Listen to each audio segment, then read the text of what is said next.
Bam. All right, everybody, welcome to Project Herpetoculture.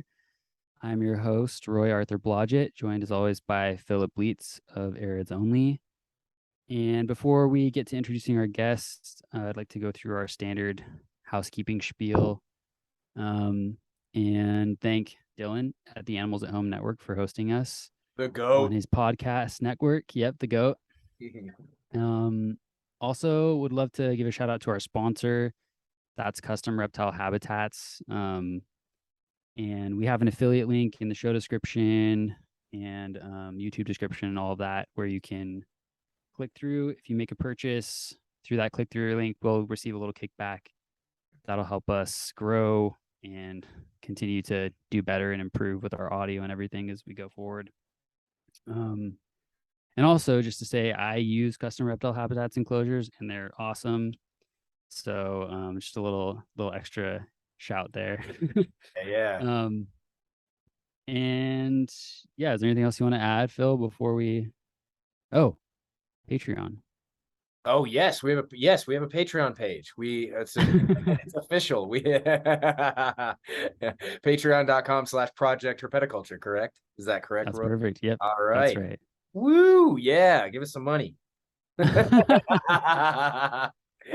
If you feel so called to Yeah, support the show, we yeah, would greatly appreciate it. yeah. I'm just Um, oh, um, we're a little bit giggly here today, obviously, but anyway, with all that being said, I'd love to take a minute to introduce our guest for the show, which is Billy Sveen of Creepers Herpetoculture. Welcome to the show, Billy. Hey, thanks for having me. Did I get your name pronunciation correct there?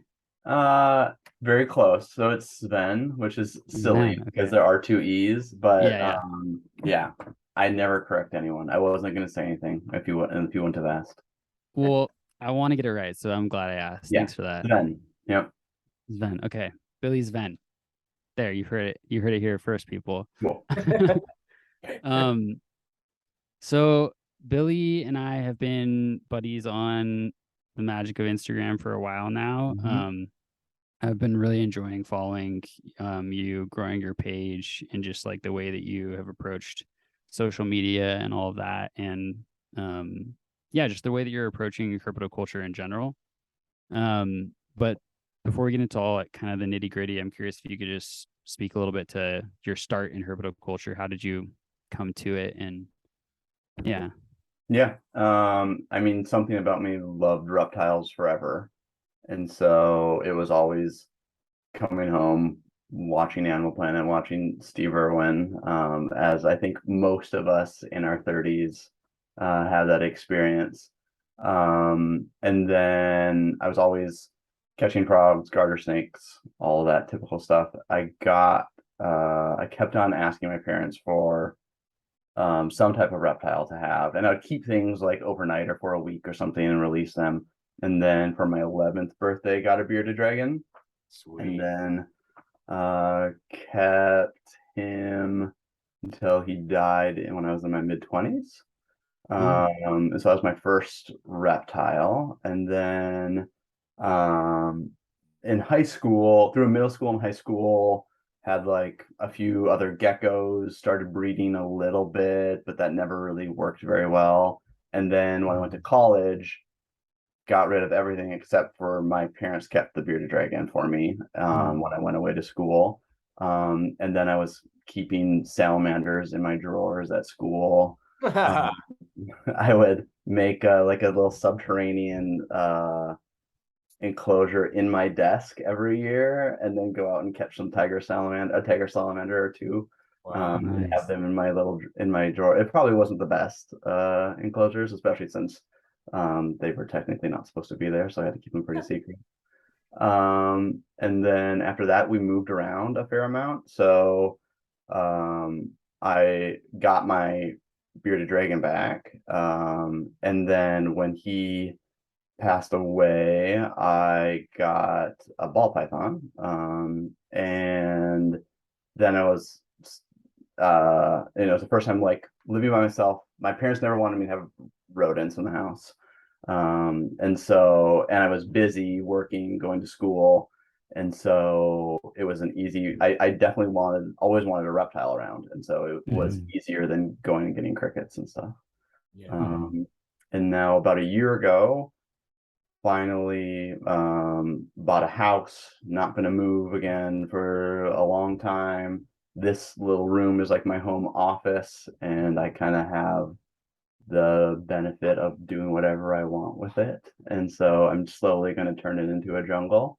And so about almost a year ago, got my first poison dart frog enclosure, and am really trying to change how I'm taking care of the ball python also, and have a much more naturalistic enclosure for that animal. Whereabouts in the country are you? Minneapolis. Yeah. Okay. Yeah, Minnesota. So, and I'd been like a Midwest tour. So I grew up in North Dakota, Minneapolis for college, then Chicago, then back to Minneapolis, then to Cincinnati, Ohio, then back to Minneapolis. Where did you go to? Did you go? And you went to school what was the school that you went to? In Minneapolis? Yeah. It's a small liberal arts school. Was it MCAD? Is it what? Did MCAD? No, I didn't go to art school. Okay. I went to studied biology. Oh, nice. Okay, cool. I didn't know. I thought maybe because of the artwork that you do, perhaps you went to MCAD, and I had a buddy or two who went. No. Oh yeah. No, I just art is just for fun.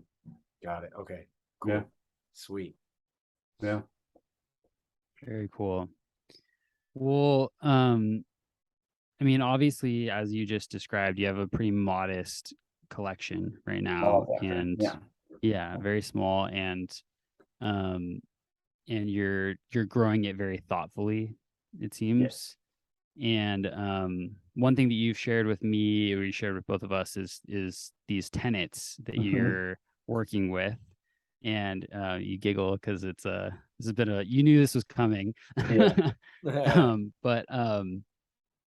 I think that's like kind of a good jumping off point in many ways, because it seems like those are guiding your approach to herpetoculture to some degree, right? And or at least outlining it. And I think that's a good way to go. So I'm curious if you could share those with us. Sure. And then we can kind of unpack from there. Yeah. I was actually looking through our Instagram messages. I was like, how did this start? And it was me asking you to give feedback on my first draft of my tenets. That's I think it's kind of funny.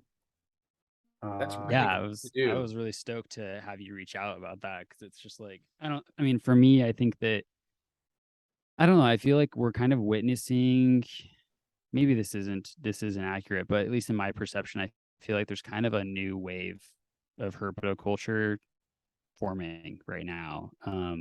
That's like really, I think that it just has different aims and different different values in terms of how it's approached. And I feel like in some ways, your approach is representative of that, and these tenets, I feel like in some ways are representative of that. So yeah, I think at the very least, we're all able to find each other. Like it feels very different, because I feel like this is like my third phase. Like my first phase was like getting as many lizards as my parents would let me have. And then my second phase was being super busy, and I was like watching every documentary I could find, getting books in the library, and reading every article in Reptiles magazine, and then I feel like for about 10 years there, I was really busy with school and work and getting myself established professionally. And so I just had the bearded dragon or the ball python. And now I, really starting like 3 years ago, started reading a lot more. And I was like, oh, I can do this a lot more interesting than I did. Was there a specific like spark or impetus to that change about 3 years ago, or was it just kind of random?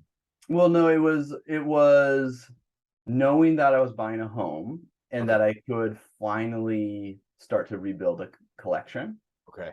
And it's hard to remember back to my mindset then, but I think I had an idea that I can do it better than what I did before.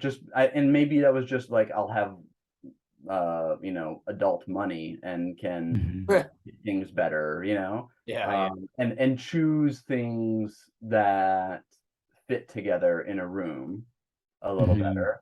But then I was reading, and I've always wanted poison dart frogs. And so then I fell into dendroboard and all of the vivarium type stuff, which then brings about a whole different world. And so, yeah, Interesting. I Very definitely Very fell, cool. and like even, when I started keeping my ball python, I was reading like Reptiles magazine and some online stuff, and like even though I only had one, I put the ball python in a tub because I thought that was like standard, right? Like this is just like the best thing. Yeah. Get a really big tub and put the snake in there and have 2 hides. That's better than 1 hide or no hides that some people do. Sure.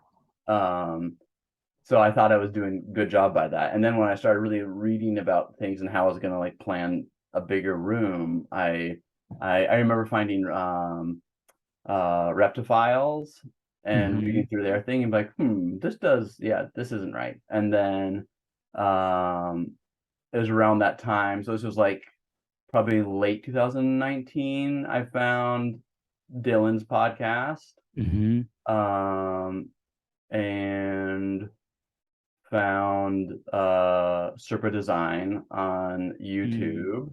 And so those are kind of my jumping off points. But then it was like pretty quickly finding people on Instagram and on Facebook and making connections with actual people. But now I listen to a number of different podcasts and talking somewhat regularly with people online. Nice. And so those, I'm definitely curious about those tenants. Yeah, I know I kind of derailed you a little. That's good. And then if you don't mind, I mean, it's possible that I'll kind of stop you after each one. Yeah. If that's okay. Yeah. No, that's cool. That's what I was just going to ask. Should I just like buzz through them, or should we discuss them? There are 10. Okay. Yeah. No, there's 10. That seems like a good round number. Yeah. That's perfect. Yeah. All right. So we can pace ourselves with that number in mind. Number 1, my collection will expand in a slow, deliberate manner so as to not outpace my ability or interest to care for any animals. Yeah. So where did the forethought for that come from? Have you done something like that before? Is it something that you saw in other people? Was it, what gave you the indication that might be a concern? I feel like when like the most I ever had, I think I had like maybe 7 lizards at one time in high school, and I never felt overwhelmed by that. Like it wasn't a problem. They all like ate crickets, right? Sure. Everything was pretty similar. But I've definitely heard about people that need to get rid of things, and like you hear stories of people where they like I guess I relate a lot of things to poison dart frogs now that's what I spend a lot of time thinking about. But people will they'll get one tank, and after you set it up, it's not that hard. And so then they have a dozen tanks, and then they have a couple dozen tanks, and now all of a sudden it's not fun anymore. Right. Get rid of things. And so many people that talk about like I used to have something. Yeah. And it's not that they live to a ripe old age, it's that they moved it on to a different person. And I don't think there shouldn't always be shame in that. Yeah. But that wasn't, I wanted to get things intentionally and things that I knew I would like for a long time. I've had some discussions with people about the fact that I have this ball python and like, would I have picked that now? And I think the answer is like, I wouldn't have picked that, but now that I have it, like, I really like this animal that I have, like this actual snake, not just a ball python, but the specific one that I have, I really enjoy.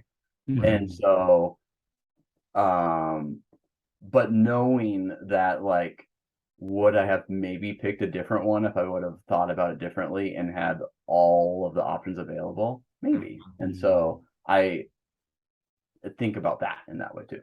Yeah. Mhm. And it's interesting too, because I don't think you really see that in any other like keeping hobby, or at least I don't think so. I mean, I don't spend much time in aquaculture or any of these other sort of adjacent industries, but like I don't know that many people who like get dogs on a whim and then Yeah, say, move them around. it was, I mean, Yeah. clearly it happens, right? I don't know who those people are, and I Yeah, don't Mhm. know, because people talk about it all the time, right? There's this whole thing about Mhm. all the people who bought pets through, at the beginning of COVID, and now they're kind of getting rid of some of them. The ones who Mhm. got like a dog or a cat and are getting rid of it, I just have to assume are sociopaths. Like I'm like, you've got, you know what I'm saying? Like, how do you get a dog or a cat and just let it go? But I wouldn't necessarily have that same instinct about something like a reptile yeah, or a fish or a bird, which is yeah. kind of weird. Like maybe that's like a flaw in my thinking or something like that. I mean, I think it says something about the amount of value that we place on Mhm. those types of animals. Like mammals usually have a higher like cultural significance Sure. to us. Yeah. Um, but then I also think it has to do with the amount that you can quickly amass of reptiles. Like Mhm. it's pretty obvious that a dog takes a lot of care, and so if you're gonna get like a dozen dogs in a year, like anyone will tell you that's a bad idea, like any Yeah. person Right. you talk to in real life.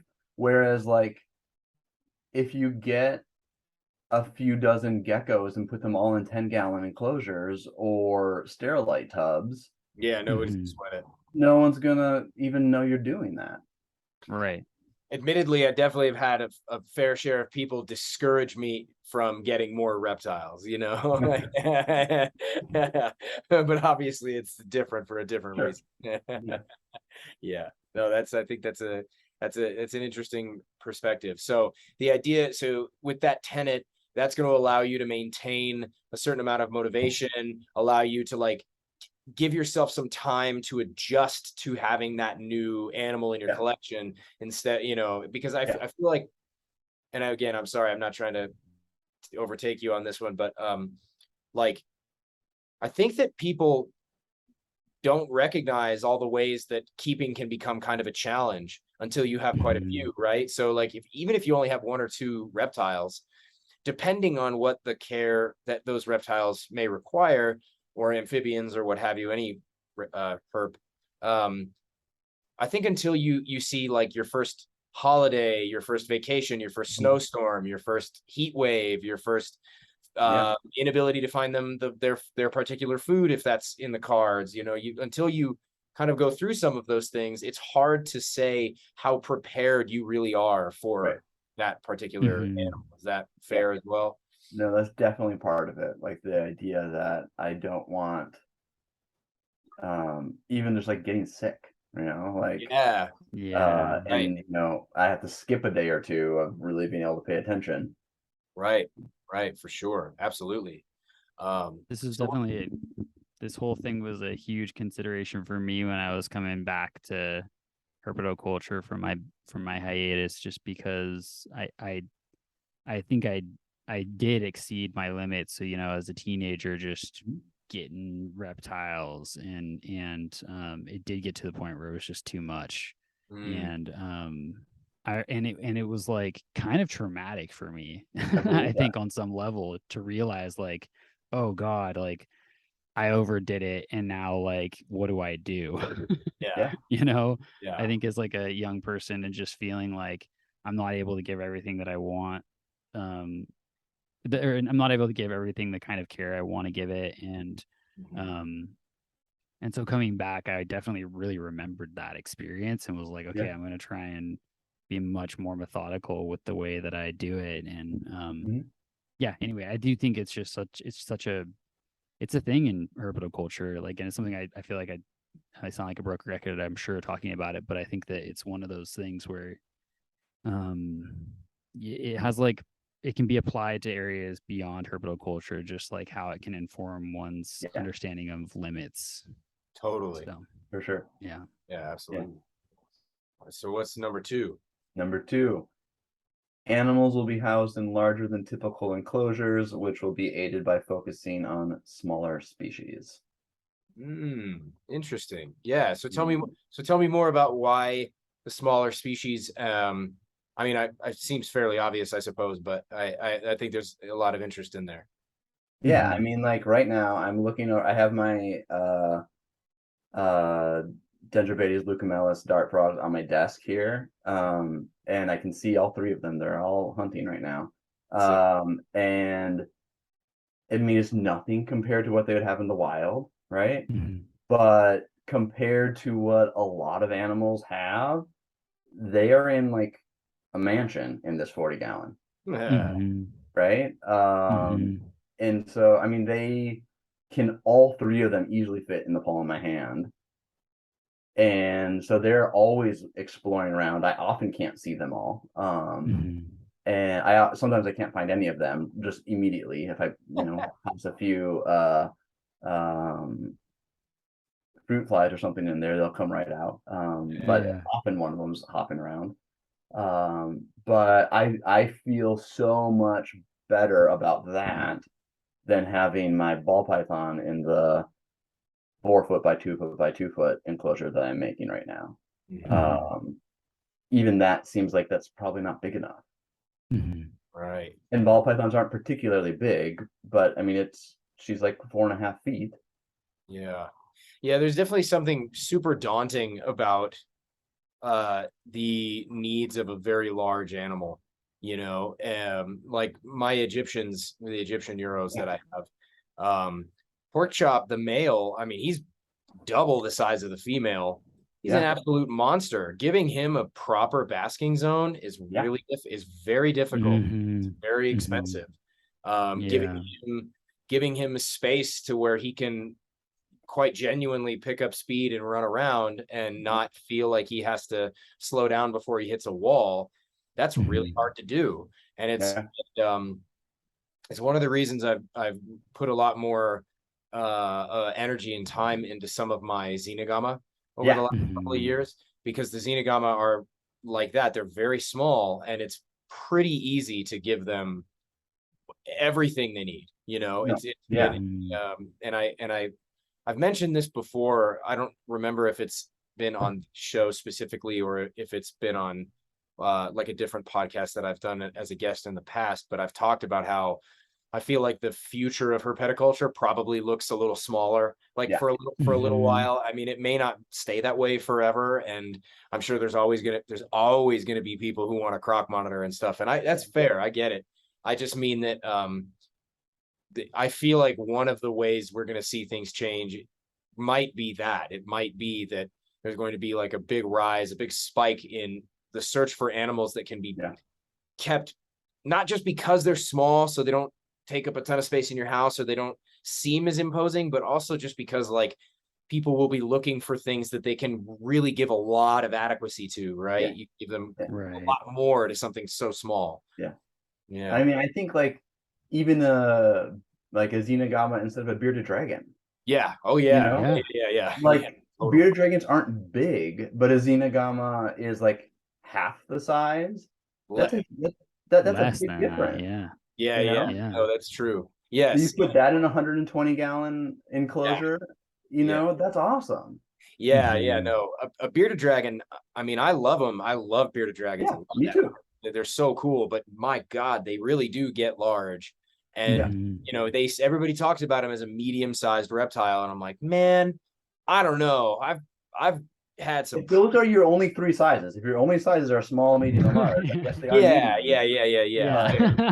I feel like maybe like medium plus or like middle heavy, like middleweight is what I'm thinking, like middle heavy, I'm thinking in terms of weight classes in jiu-jitsu, but like but even just the way that people have, like, because I remember when I was in bearded dragons, one of the things I was always searching for and loved was an animal with like a bottomless appetite. I just loved it. I was like, yes, this means vigor. Like this has to be a vigorous animal. But now it's like I don't really think the same thing. But now it feels like bearded dragons are I don't want to say like a money pit. That's not right at all. But like they eat a lot of damn food. you know? And Yeah. one of these Xenogama, and I'm not trying to compare the two necessarily, but one Xenogama, one superworm every other day, maybe every third day. They don't need that much, and they keep weight on, and they really, you know, very, very simple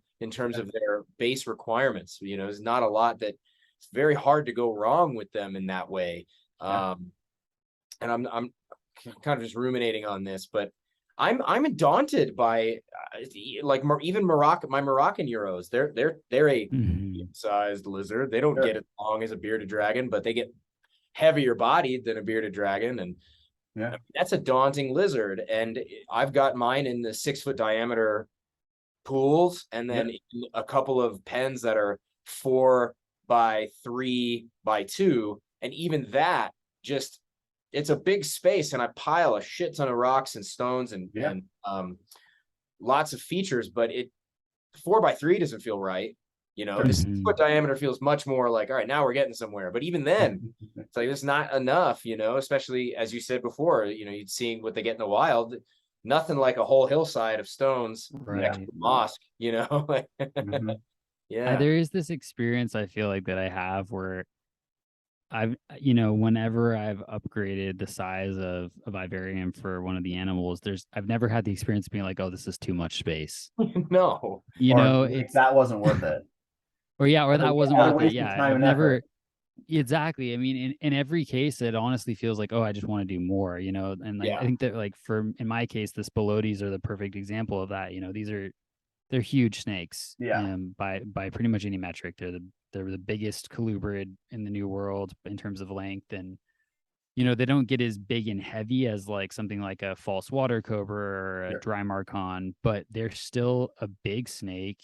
You know, and like I have an 8 foot by 3 foot by 6 foot vivarium for my trio of adults, and yet even in that space, the male, he's pushing 11 feet long. He can't just stretch out on the length of vivarium and fully stretch out. What a hoss. I mean, you know, he can kind of at a diagonal, but still, it's like I still look at that vivarium. It's huge. You know, moving that vivarium was the amount of work to move that single vivarium when I moved was equivalent to all of the other vivariums combined. My God.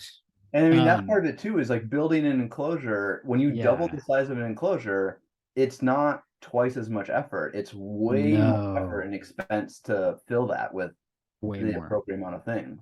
Yeah, there was a literal truckload of soil in the vivarium.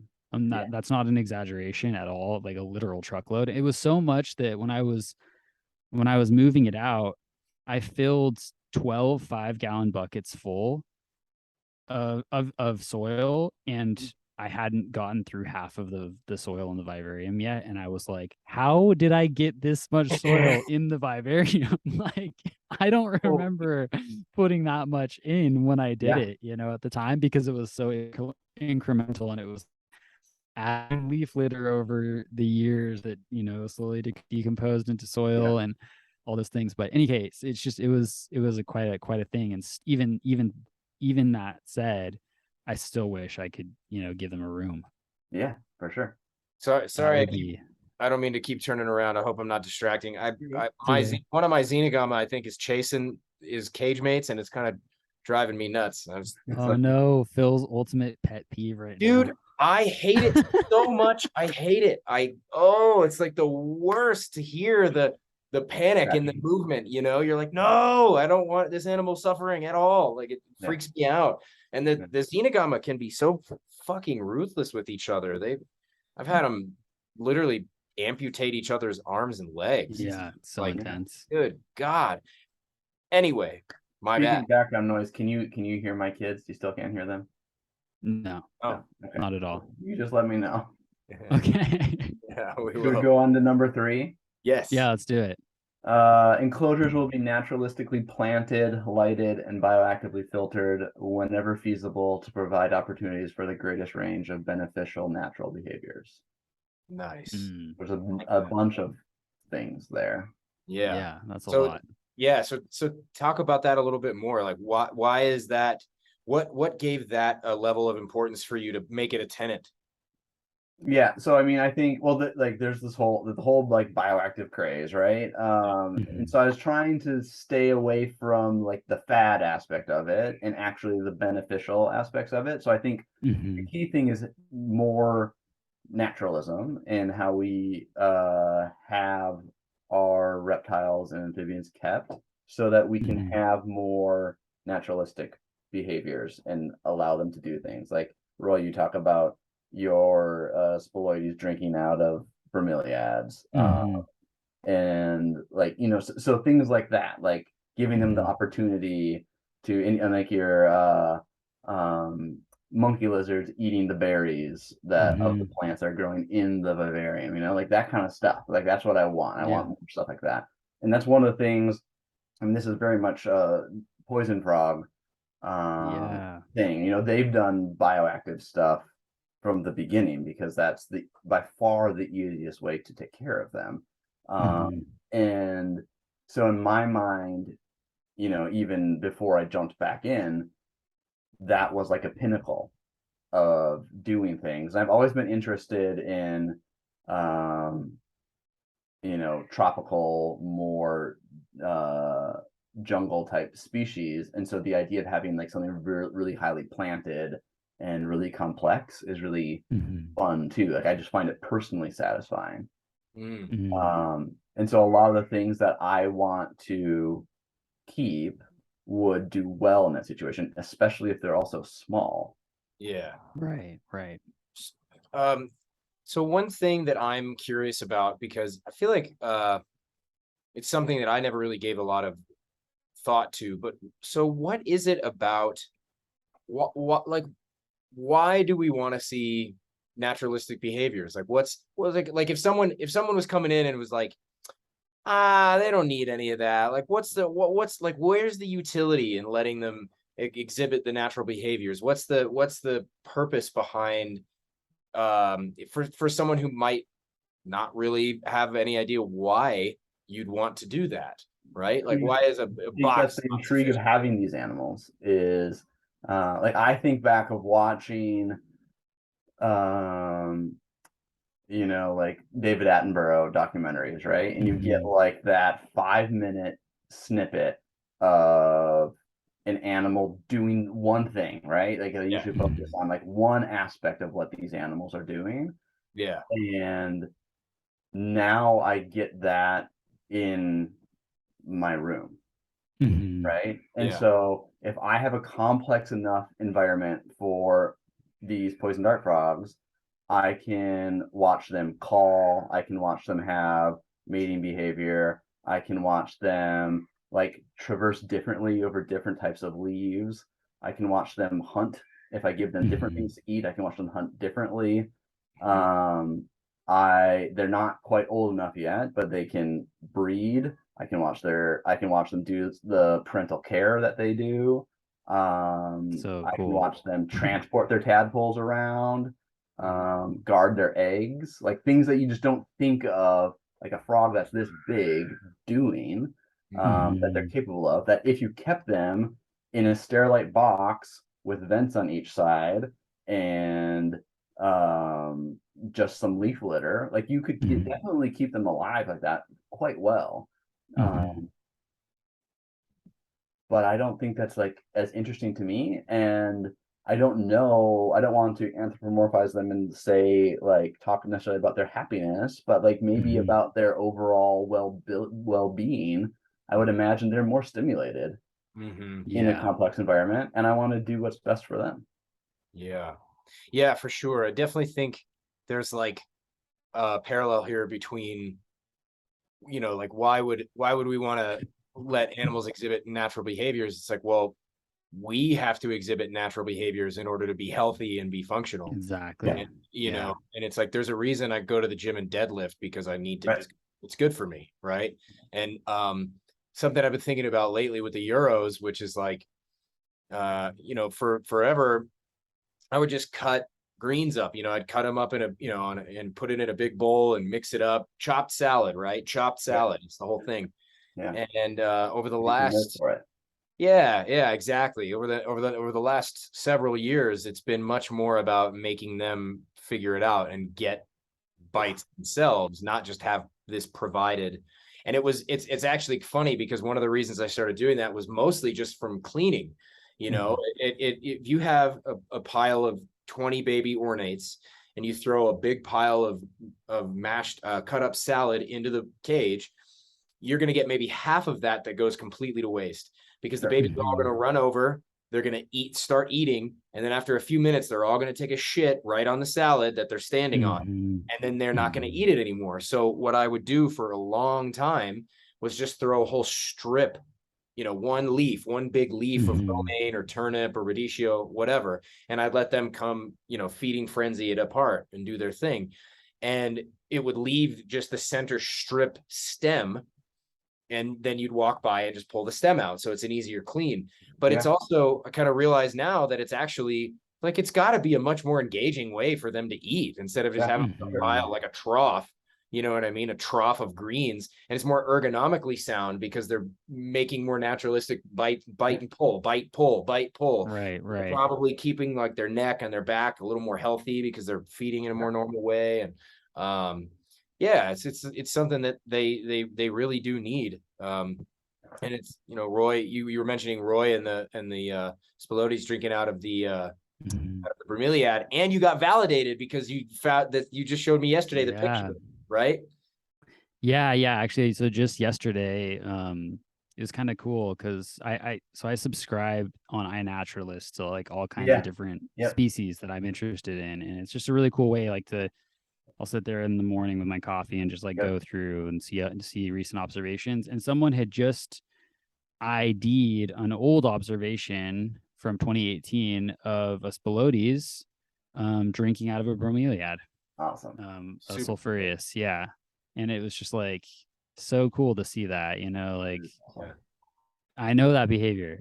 Its head is down in the axle, the bromeliad, and I don't know. I don't know if I had seen that observation like on iNaturalist that I would have known that's what it was doing. Sure. I would have been like, oh, what's it looking? Maybe it's looking for food in there, like frogs or something. But having seen it, in a captive setting, it's like, oh, that snake is probably looking for water. Yeah. And it's just satisfying to see that kind of stuff. And I also think it's probably because we also just spoke with Dr. Chapman, this really great vet, exotics vet, and we were talking about one of the questions I was asking her was about the ways in which reptiles and their needs are just very, in general, tend to be very counterintuitive to us. If I have a dog or a cat and my dog or cat starts getting fat, I know this dog or cat is super overweight, or it's having a hard time getting around, or its hips are giving it trouble, or maybe I need to brush its teeth because it's got cavities building up, it's got tartar building up. But with a lot of reptiles, I don't think people have some of the same instincts and intuitions about when something's wrong. And if you're looking into those naturalistic behaviors, if there's something that you're trying to pay attention to, then you're probably going to have more insight into just the overall needs. You're going to have more information about something seems wrong now, because the way normally this behavior when the animal is totally healthy looks like this, and now I'm seeing it look like this, and I know I have to address something now, right? Yeah, you gain a lot of information by having them in a complex environment. Yeah, right. Sure. I love that as a tenet. I think it's awesome. I mean, granted, I don't do any bioactive stuff other than my anoles. I don't have anything set up that way, and mostly it's because of the deserts. It's harder in a desert environment. Yeah, a little bit harder. Dude. Yeah, I mean, I think about the idea of going back and finding a stem and pulling it out, like that would just be gone. Yes. In a moment. And they destroy plant life, like they just destroy it. And there's a few things you can get, like some very small succulents, like Troy at the Denver Zoo has a really great desert setup that has a lot of little succulents and stuff, and occasionally there are uromastics and xenogama in that exhibit.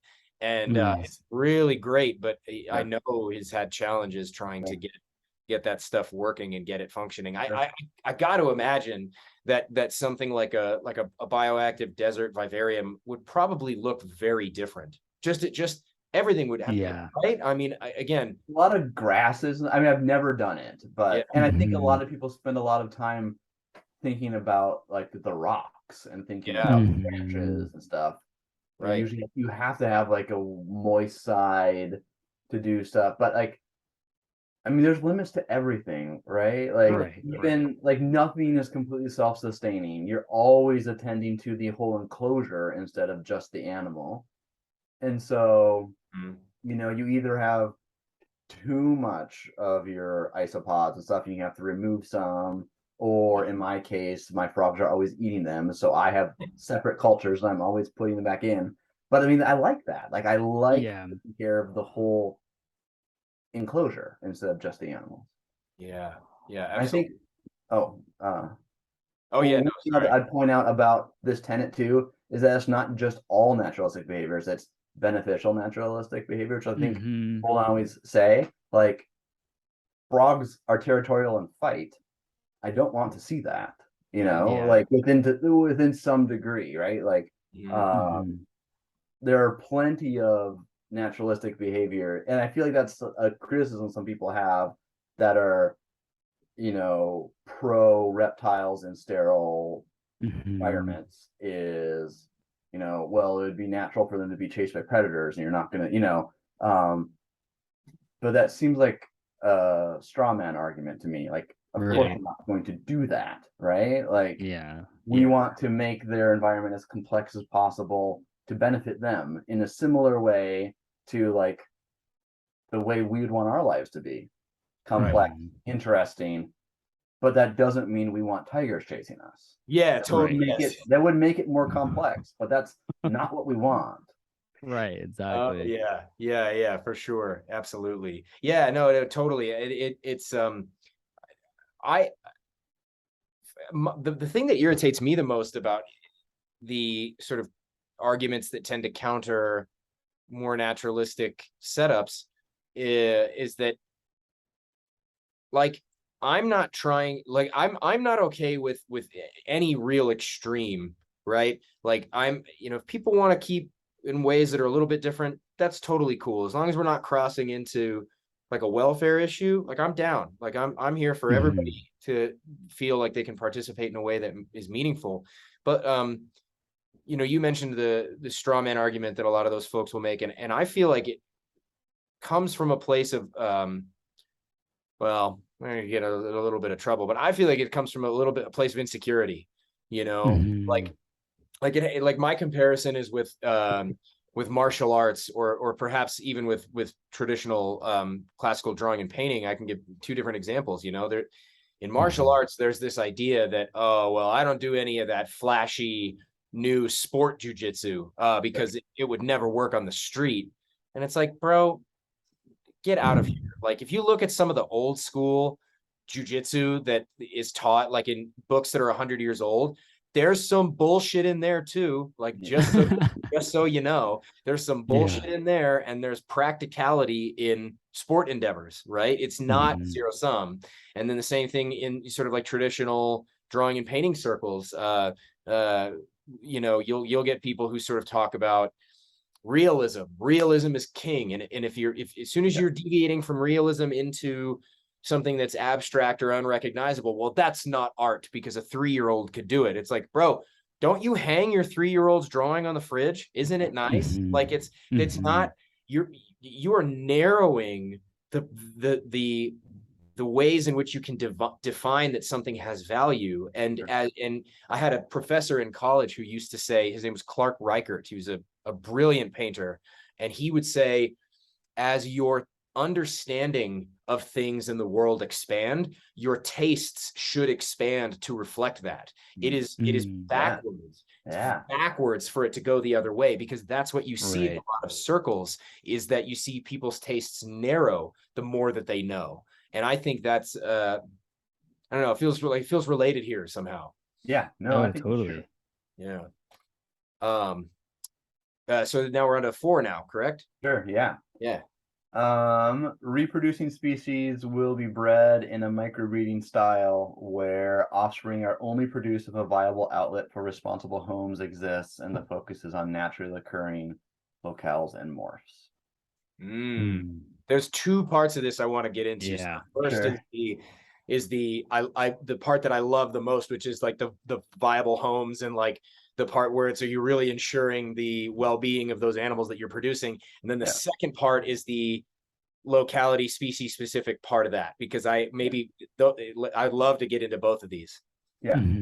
So I think the idea of like small batch breeding or micro breeding, which I think would be even smaller. So, I mean, kind of going back to number 1 of I'm going to expand this slowly. I have no idea where I'm going to end up, right? Like, is this going to be, will I really not breed anything? Will I breed things occasionally and it will be fun? Will I find out I really like this and can fit in well with my life and actually make some money? There's no way I'm going to do it at your scale, Phil, and do it like professionally. I don't recommend it. There's absolutely no way that's going to happen in my life. And I'm not going to quit my day job. But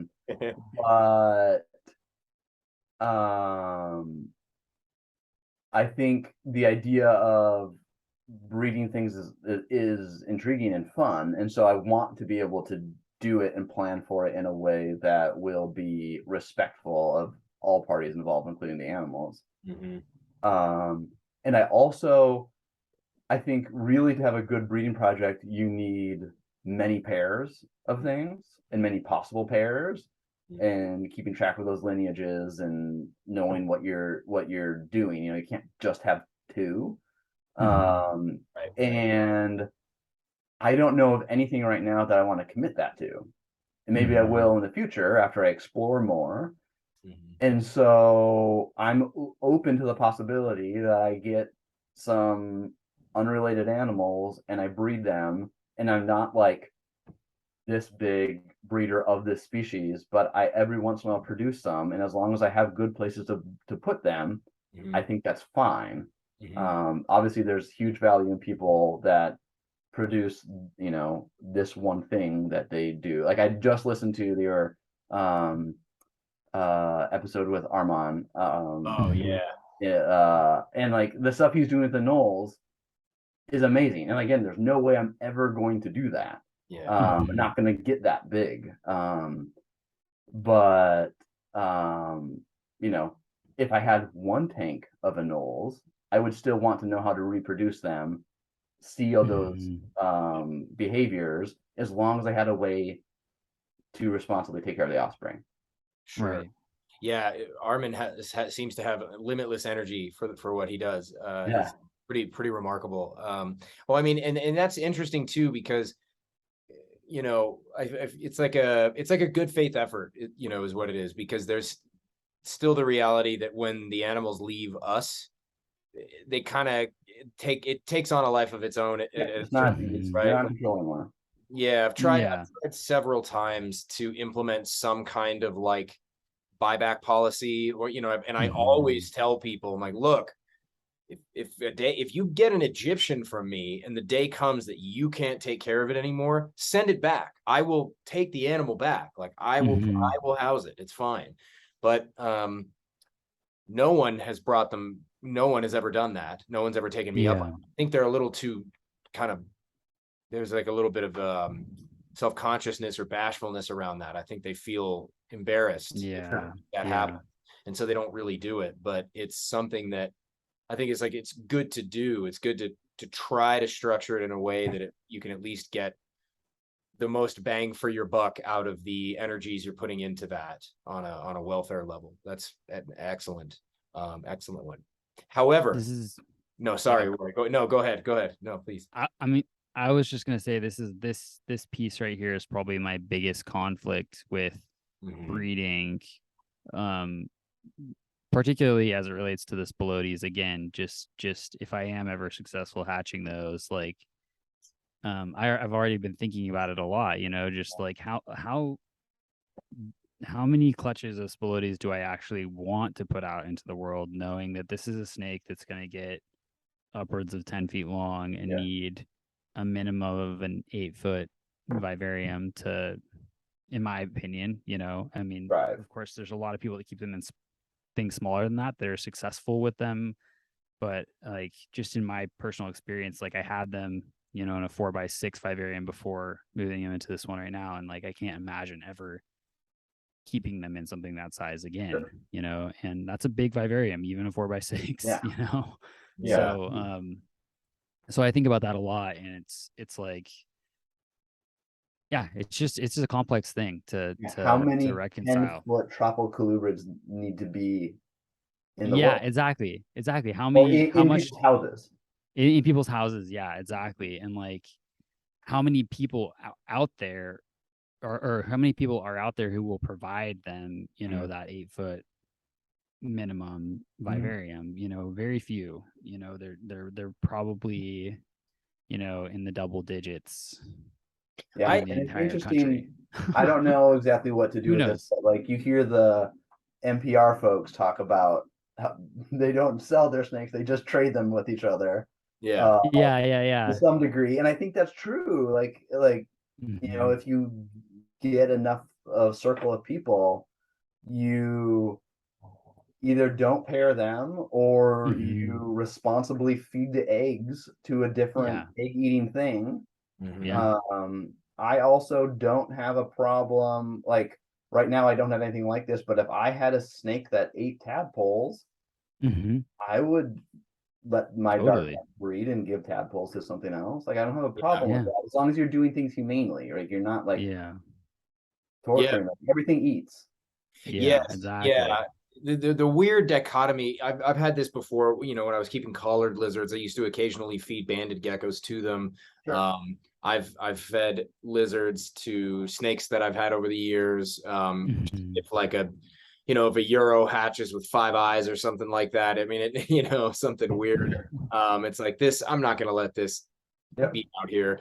I think there is this particular middle ground, Roy, where you planted a flag here about this particular topic.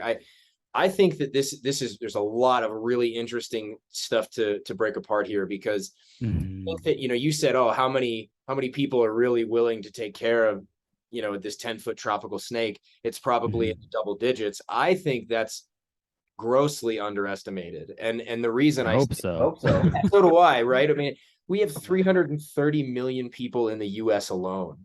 And if we, you know what I mean? I feel like it's our intuitions around how many people would be interested in something like what we're doing, or how many people could feasibly or conceivably take care of what we're doing, I think they're probably not very sharp. They're probably super blunt and really challenging to, I mean, we should always consider them. I think about it all the time, right?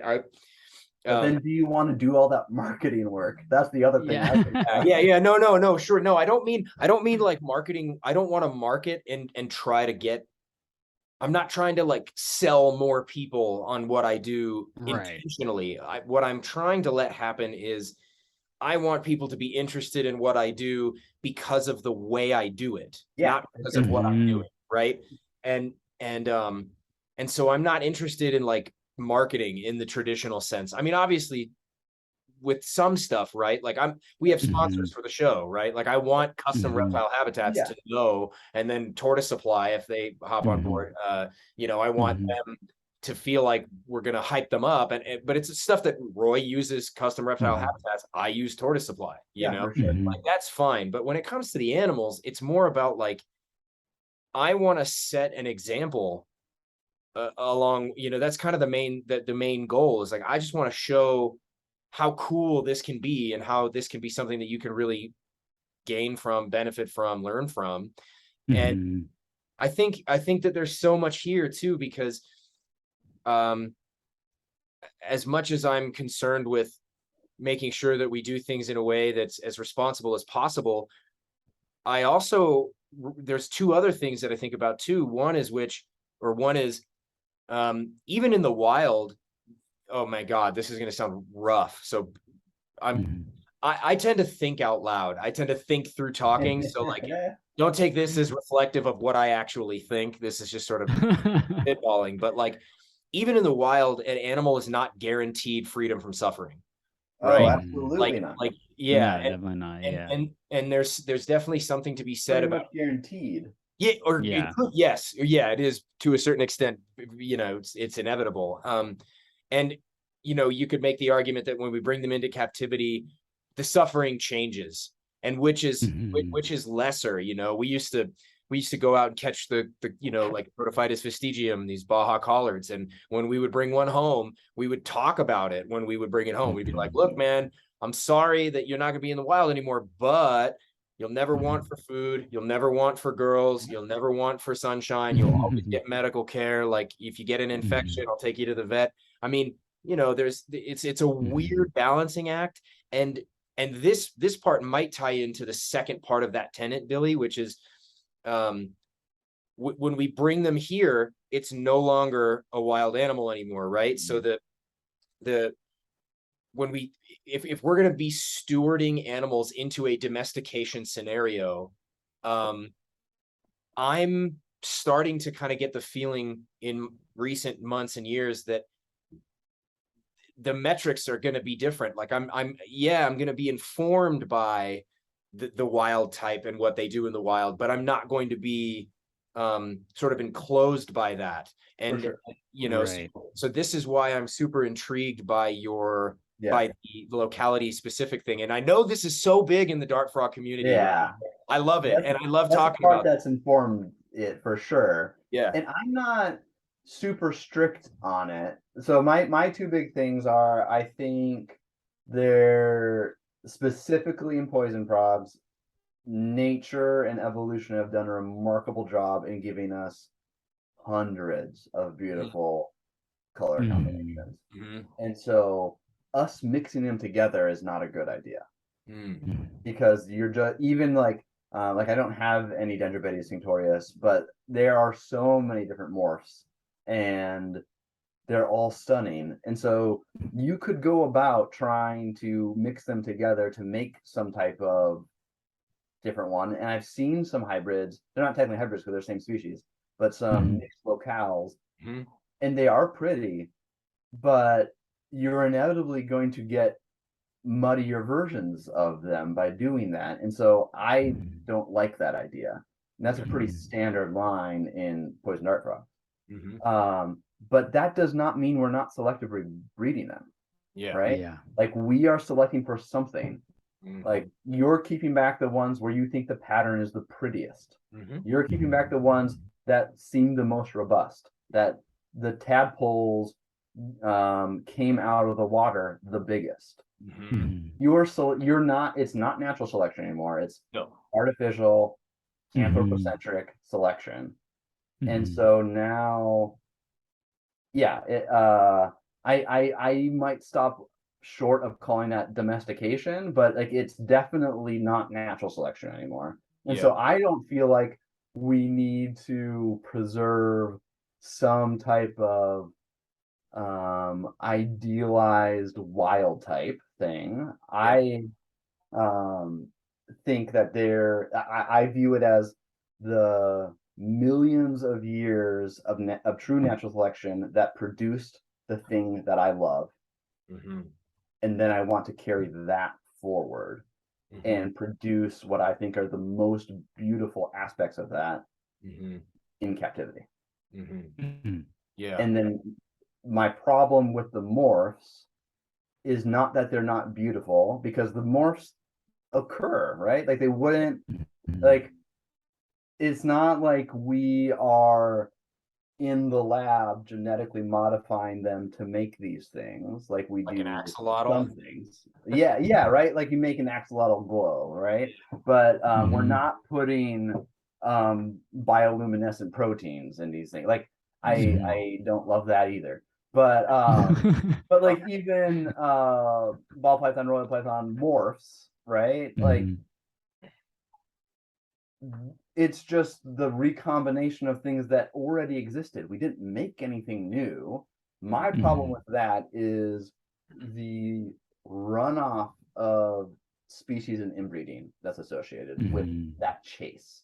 Mm. So I think when you responsibly breed things, you come upon morphs at times. I have no problem with that. Like the ball python I have is a pastel. Mhm. I think she's beautiful. I think the pastel is a slightly more beautiful than the normal. Do. But you know, when you're trying to do 2, 3, 4, 5 recessive genes and match them all up, your odds become, you know, 2 to the 5th on some cross. In order to get there, you had to do 2 to the 4th and 2 to the 3rd and 2 to the 2nd for all of those. That's a huge amount of surplus animals that I mean the ball python market seems to carry that weight right now, probably because it's somewhat of a pyramid scheme. You're selling them to other breeders, but that's a lot of snakes that just exist somewhere that are, you know, not great animals or like throwaway animals in the breeder's eyes because they're chasing a statistical probability. And that's something I'm distinctly not interested in doing. Not that I think the morph is bad. There are some examples of that, like Scale Enigma in leopard geckos. leopard geckos and Jaguar. spider and stuff. You know, like ones that have detrimental aspects to the animal's welfare. That of course don't like. Yeah. But I feel like even people that seriously breed morphs don't like those. A lot of them. Yeah. The people that do it responsibly. But I think even the idea of outcrossing to then back in cross and then do that for a couple generations to get enough hets to then cross. So even if you do it responsibly, you have so many animals. And some things there's a market for that. But I think a lot of things there's not. And so I'm not going to participate in that because there's no way I have enough space to keep those animals and to do that responsibly. Maybe some people can. And so I'm not going to write it off as people that breed morphs are bad. I'm not going to make that kind of statement. I'm going to say I'm not interested in doing that and that I do have concerns with herpetoculture in general being morph centric because of the amount of excess animals and inbreeding associated with that. Yeah. Not because the was morph well is articulated. Yeah, it's interesting because I feel, you know, there really is I mean, again, you know, speaking of gray areas, you know, I feel like this feels like that because it's all gray. Yeah, it's all pretty gray. Yeah, that's an art joke right there. Yeah, it's all grays anyway. Yeah, that's true. You know, it is intriguing because I tend to fall on kind of both sides of this fence. You know, like on the one hand, I have these Uromastics, which the vast majority of them, I don't see any reason to intentionally do anything to them, right? You know, on the other hand, I have these Xenogama, of which I do intend to seek, not like in a single-minded way, but yeah, I will be doing some related breeding, at least a generation or so, and then, you know, in order to see if something weird pops up, because I am intrigued by that. I like the ability to, it feels like a creative generative process. Now, you know, I don't. But then you have the ability, you have enough of them that then you can outcross them. Oh, sure. Yeah. Right? No. I mean, the management of a specific project doesn't frighten me. I'm not intimidated by that in any way. I'm not single-minded on this topic. It's not something that I just have no worry in that regard whatsoever. But I have this argument often with a lot of different folks, like a really good buddy of mine in the UK who breeds Euros. His name's Pete. he and I are great friends. I love Pete to death. He's a wonderful guy. He's got beautiful, incredible enclosures for his Euros, but you know, he vehemently dislikes the morph game, and I struggle with this because I love it. I think it's beautiful. I mean, there's something about the combination of human intent, interest, and aesthetic into an existing animal. And I think that there's so many lenses through which one could view this particular thing. I mean, you mentioned having a Yorkie Maltese mix, right? That's not a wolf dog. No. And that took a lot of doing. That took a lot of weird stuff to make that breed, you know. You know, we talk about the locality specific stuff is really huge in collared lizards as well, and in other sort of like North American desert reptiles. It's like locality specific. It's like, well, okay, unless you go and collect the animal yourself, you will always be in the dark about what locality you're working with. Like at the end of the day, unless you brought the animal from a spot yourself, you don't know truly where that animal's going to go, or I mean, rather where it's from. There's the concern about you know, how like just like verifying that in and of itself is damn near impossible. You know, we talk about you know, with Uromastyx, people pull ornates and Philbii from hillsides all over Israel and Saudi Arabia and Jordan and Egypt. And what happens when we do phylogenetic testing and turns out we've got these two separate species crossing for decades? It's like that's really hard to parse out when the Latins change on you, when the genetics reveal things to you.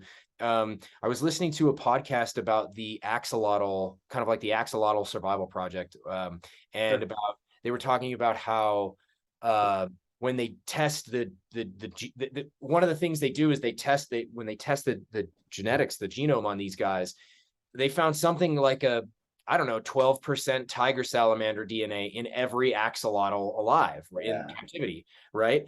And obviously that's kind of a drag. But at the same time, like, I don't know. It's like those animals. No, I'm with you on that. I'm not an absolutist about any of this. Like, no. Part of this, these are my tenets for my little 10 by 12 or 14 or whatever foot room.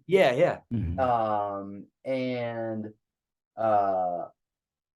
yes, because like we're not releasing these animals back into the wild, like with the exception of like things like the being part of a real SSP like zoological effort to repatriate animals.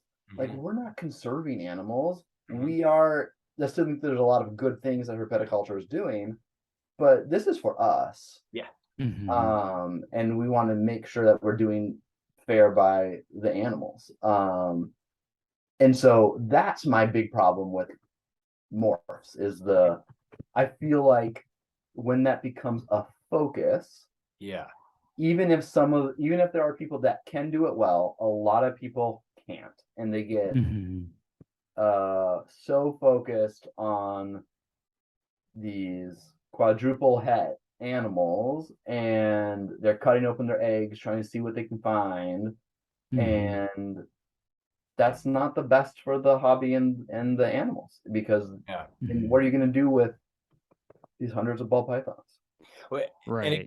So I also just want to make sure I'm not at all trying to sound combative at all. It's no, just, I love this. Yeah, this to me is like the most interesting, because because I fall on both sides of this argument to a certain extent. So one counter, or not counter, but one sort of like alternative perspective on this that I think is intriguing is, you know, we talk about, well, if you're breeding these animals in a, you know, if you're chasing a particular, say, 4-gene combo and all the sort of byproduct animals that are the result of finding that and hitting the odds and getting it on point. I mean, I would argue that it's also extremely difficult for someone to do, say, what Roy is doing, You know, Roy, you have these phenomenal, beautiful enclosures. And it would warm my heart if everyone who ever wanted to work with a polychris could do what you're doing. But the reality is that some of the people will not. And some of it is cost prohibitive. Some of it is, say, like knowledge prohibitive, like you need a certain level of knowledge or experience or access to information that some folks may or may not have. And just time and resources. Yeah, time, resources, motivation. Yeah, you name it, right? So there's straight up geekery. Yes, yeah. There's always these like really gross inequalities, right? That we're none of us are happy with. And I'm just as irritated by like the hygiene theater that surrounds the morph market, and you know, the disregard, like the almost I don't want to call it objectification because it's too easy, but like the artification of these animals. Yeah, it goes way too far sometimes, you know, but also I feel like there can be a detriment sometimes or not a detriment, but maybe it can cause people to have blind spots if they're so focused on like retention of some false ideal. And you articulated that very well, Billy, in saying that like we're artificial selectors, right? Like there's going to be stuff that we are selecting for in a captive bred lineage that we're not even aware of. We just don't even I didn't even know that was, you know what I'm saying? Like just because the complexity of genetics is beyond our individual capacity. And I feel like there really is like I feel like some of these things are really just compasses, right? It's like we're drifting a little too far in this direction. Let's steer the other way. It's like, you know, we're getting a little, this like a Frappuccino, no whip, decaf ball python, like a little too, let's go back this direction, you know, like it's sounds like a crested gecko one. Yeah, actually, that's right. There's that new cappuccinos, right? Cappuccino, yeah. Wild looking lizard. Real wild. Now I want a cappuccino. I do too. I would love one. and I don't, and what I really like about the way you've structured these tenets, Billy, is that I feel like so many people venture into something with absolutely no vision at all, right? Yeah.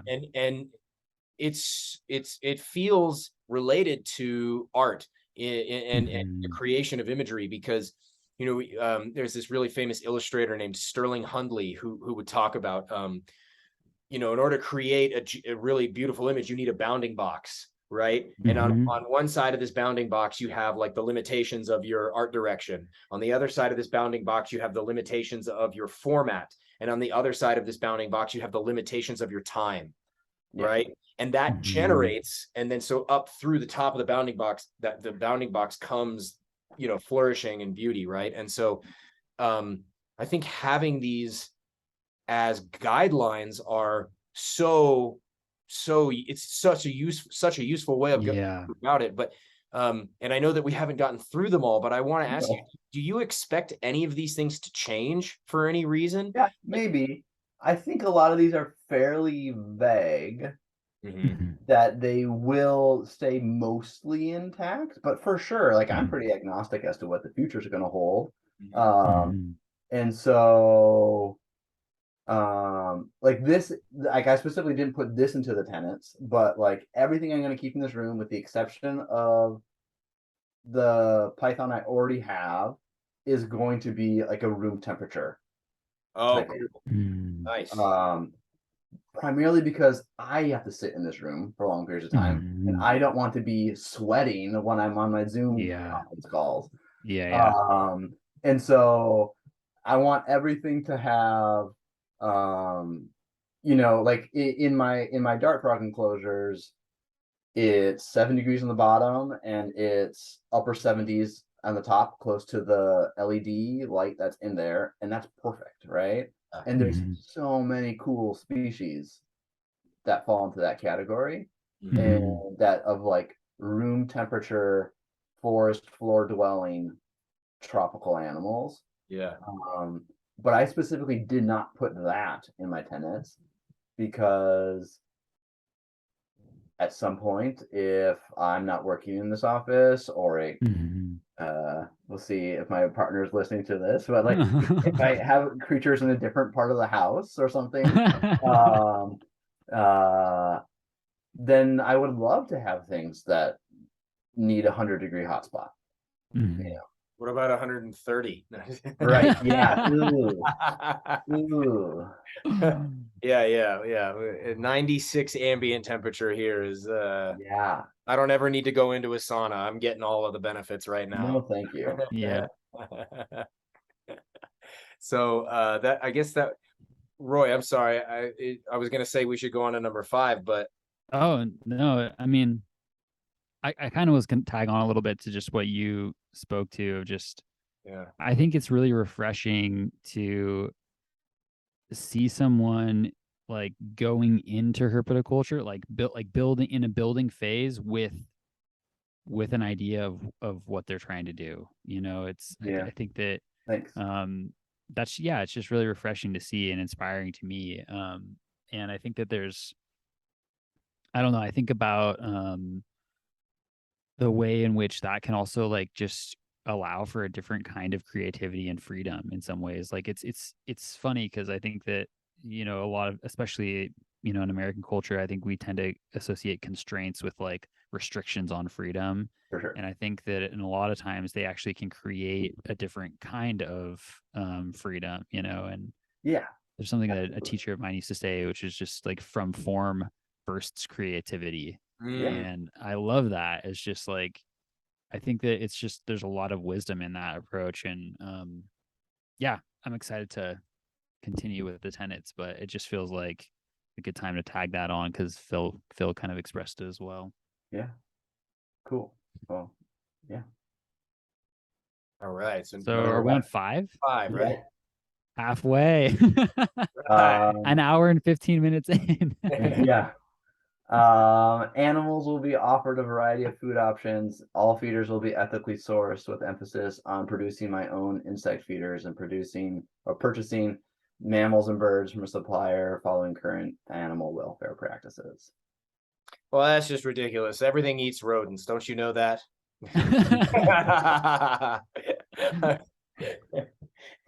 So I like this one. Yeah, this is a good one too. Yeah, can you tell us about how you came to this conclusion?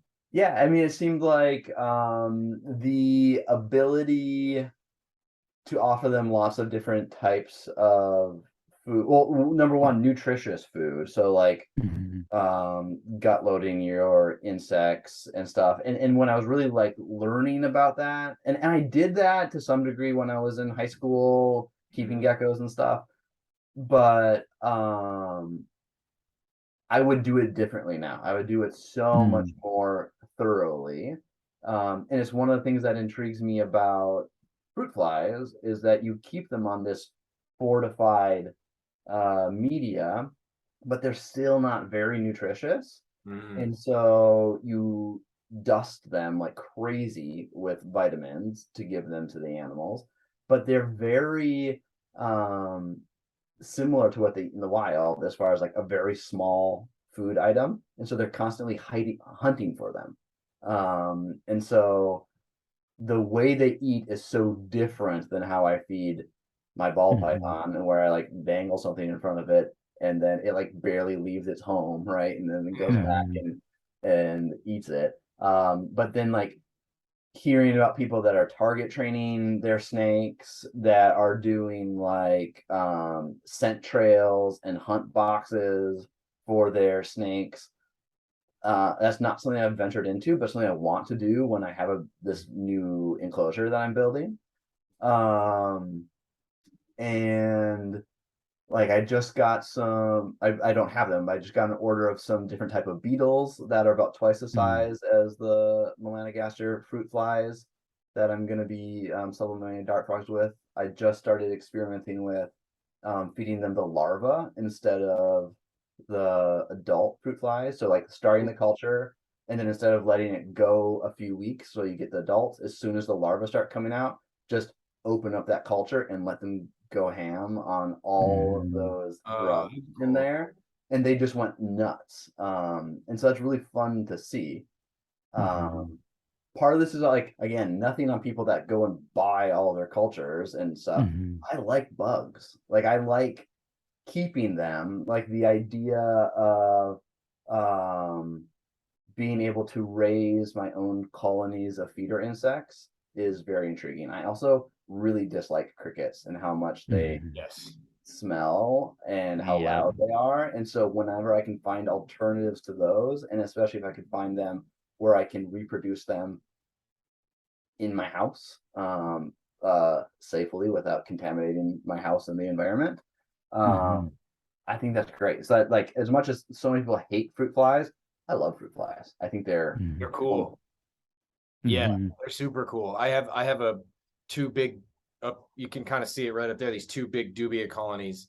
Yeah. And, yeah, and I've been pulling, so I feed a lot of the xenogama get the dubia, but I also those little buffalo beetles live in the colony, right?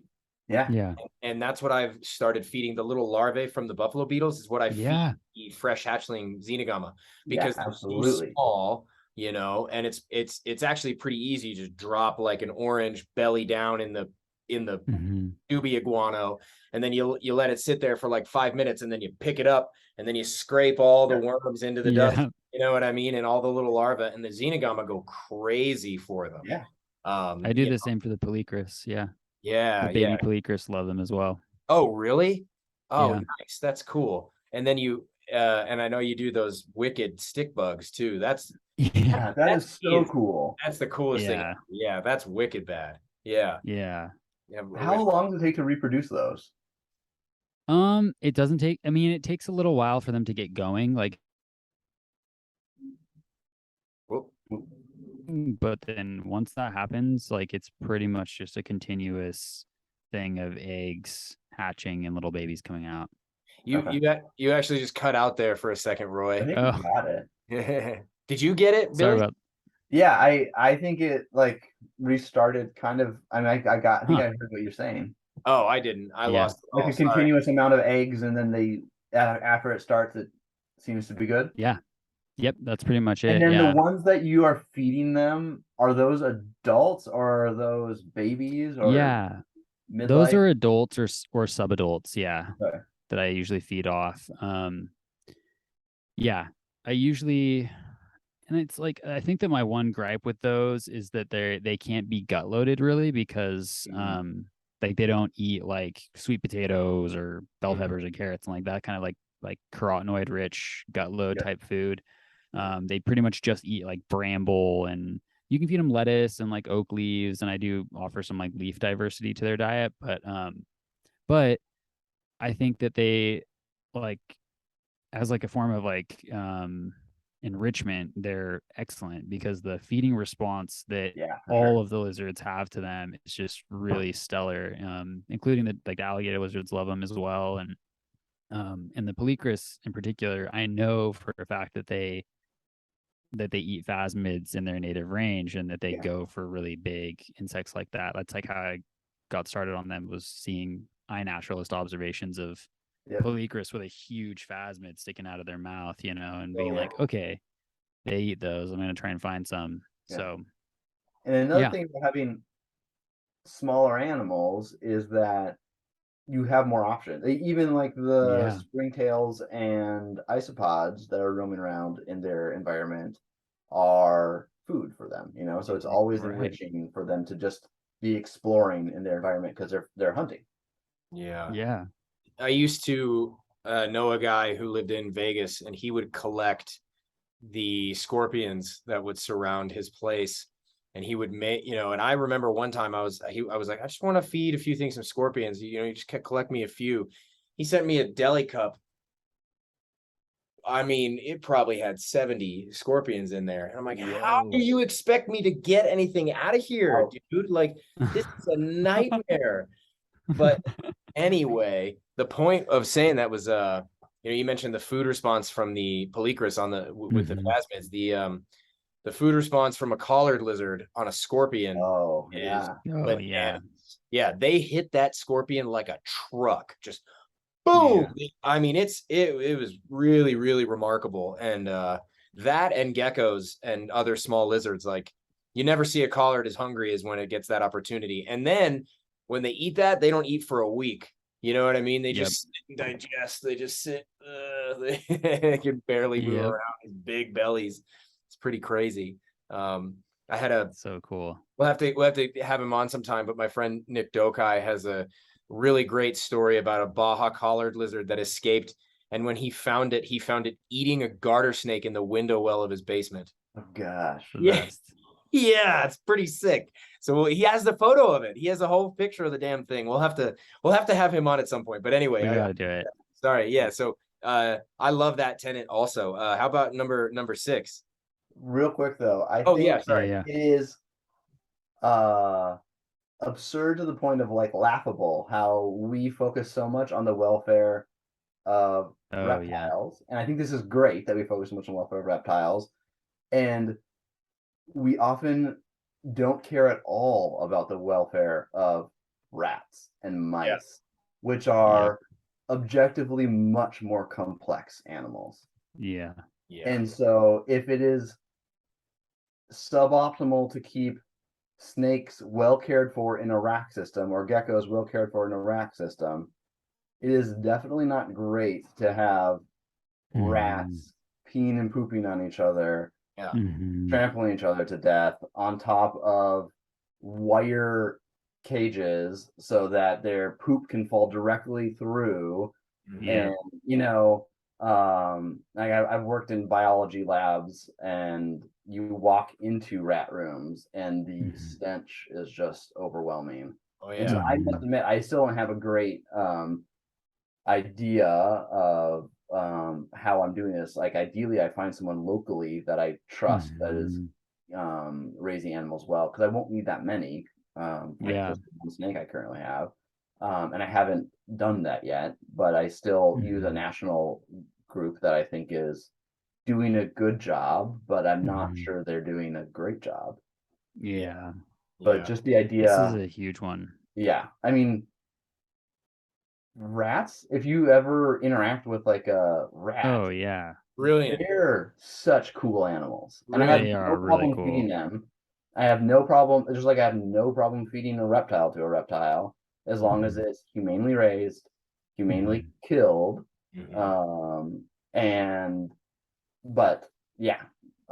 I think it's a very strange blind spot in herpetoculture that many people have. Well said. There's definitely something about there's like a weird hierarchy of life, or you sort of like agreeing to a hierarchy of life if you think that somehow a rat is less valuable than a snake, or even a dubia roach is like less valuable than a cow. It's like, I mean, we can maybe make some agreements about like, is a cow more complex than a roach? Yeah, probably. More capable of suffering and needing of higher welfare standards, I think is true. It doesn't mean you care about them less. Or that you're less interested in making sure you meet whatever the welfare standards are. But it's going to be easier to meet welfare standards for an invertebrate than it is for a complex mammal. Absolutely. Well, couldn't agree more, man. Couldn't agree more. So number 6, huh? Number 6. All animals will be captive bred and sourced from responsible breeders who ideally know lineage of their animals. So this again is like, so many people do wild caught well. I am not planning on having the resources to jump into parasitology like I would really need to feel comfortable with doing the things that I would want to do, with looking at my importers and knowing everyone so well. I think it is important that we're getting wild-caught animals to keep lineages going, but I think wild-caught animals are not ideally pets. They're going to people who know how to breed them to keep the hobby going. And I think that's super important. I just don't think that's my role, even if I get to a point where I'm breeding things. So this is like, maybe this is a thing that will change. Like there are some gecko species that if I just I want, and if I love them I could in this room feasibly have a bunch of pairs and have a true breeding project, and keep them in big enclosures for their size. Then maybe I would get a wild caught at some point, but then it would be for that distinct purpose. Yeah. But at this point, I want all my animals captive bred, and I want people, and not that they can trace the lineage back to, the tree that they were found on generations ago, right? But at least that they can say, I've, captive bred them for 3 generations in my facility. This is like a second generation animal. Right. Its parents are this, and therefore, if you buy this animal from me, it's at least unrelated to 3 degrees, and then if I get someone from someone else, I can be relatively well assured that I'm not breeding siblings, at least. Sure. Yeah. This one feels pretty solid, and well, all of them are solid. That's not what I meant to say. Sort of like uncontroversial in a way. Sure. This one seems pretty dead on. But there are so many animals that we do wild caught, even if they're like wild caught in the United States as invasive animals. I mean, most of my, admittedly, a huge number of my Euros are wild caught animals. But that's a little different because you are then you have the focus on captive breeding. Yeah, totally. No, sure. No, I'm saying that it like feeds into what you're saying, I think, because it's you're not getting them because you don't want to pay a captive breeding price. You're getting them because that's the way you can establish a captive breeding business. That's right. Yeah. Right. Right. It's got to start somewhere, right? So exactly. Everything started wild caught. Yeah. Exactly. Even humans. Oh my God, that sounded rough. That sounded like, oh my God, I just meant. And I think that and I don't want to come off as hypocritical or naive or elitist on any of these things either, right? Like, I'm building my little world of herpetoculture on the backs of giants who have done this for a long period of time and didn't have the right? Like, the idea that I can like find some type of boutique rodent producer, like, that's not an option for people with big collections, and that's unless they're going to breed it themselves, and that's not an option for people back in the 80s, and so similar, like everything started as wild caught. That's not lost on me. And then even like the morph craze, right? Like, we wouldn't have the technology, we wouldn't have the market share that we have if it wasn't for morphs. That's not lost on me either. The fact that now I don't want to participate in that, I think, is conceptually valid, but it would be silly of me to not acknowledge the importance of that in our hobby. Totally. That's really well said. Yeah, really well put. I like it. Yeah. So now are we on 7? Yeah. Detailed husbandry and breeding records will be kept. Pretty straightforward. Yeah. That one, that's a straightforward one. Well, but I'm curious, like, What's happening? Can you tell me about what some of the things that you would be taking note of and I guess I mean outside of, say, like the sort of the given stuff that we would expect, gram weights, hatch dates, growth rates, things like this. Like, what other things are you keeping track of, or are you intending to keep track of? So first, to say, in my conversations with people, a lot of people don't keep track of those things. Yeah, for sure. Yeah. So right. That's true. Fair enough. Yeah. Fair enough. And then to be able to say, if you do this for a decade, to be able to accurately describe where all your animals have been, a lot of people can't do that. And again, I have right now currently 4 vertebrate animals, right? Like, so like, it's not a hard deal for me, but like what I've done. So like currently I track like for the dart frogs, I feed them regularly and stuff, so I don't track any of that. I keep track of temperatures to some degree, and so I do everything on Google spreadsheets, and so I make like a Google survey where I just have the code on my phone, and so I can easily open it. And for the dart frogs, it's mostly just like notes on their enclosure. So when I trim things, when I change the lighting, when I add plants in case like I've had some snail issues and so I want to like document like what plants did that come on. So I have a pretty good system with my plants that I know what bin I quarantine them in, and I know what enclosures all my plants have been in, so I can kind of track those things back and know if I want to re-quarantine or spread things out again. And so for the dart frogs, it's a lot of the enclosure and keep track of the plants. For the snake, it's what every food source that was offered, whether it was taken or not, weight, when she defecates, when she sheds, the quality of those things. But they just like very like generically, normal, not normal, and then what are the notes? Yeah.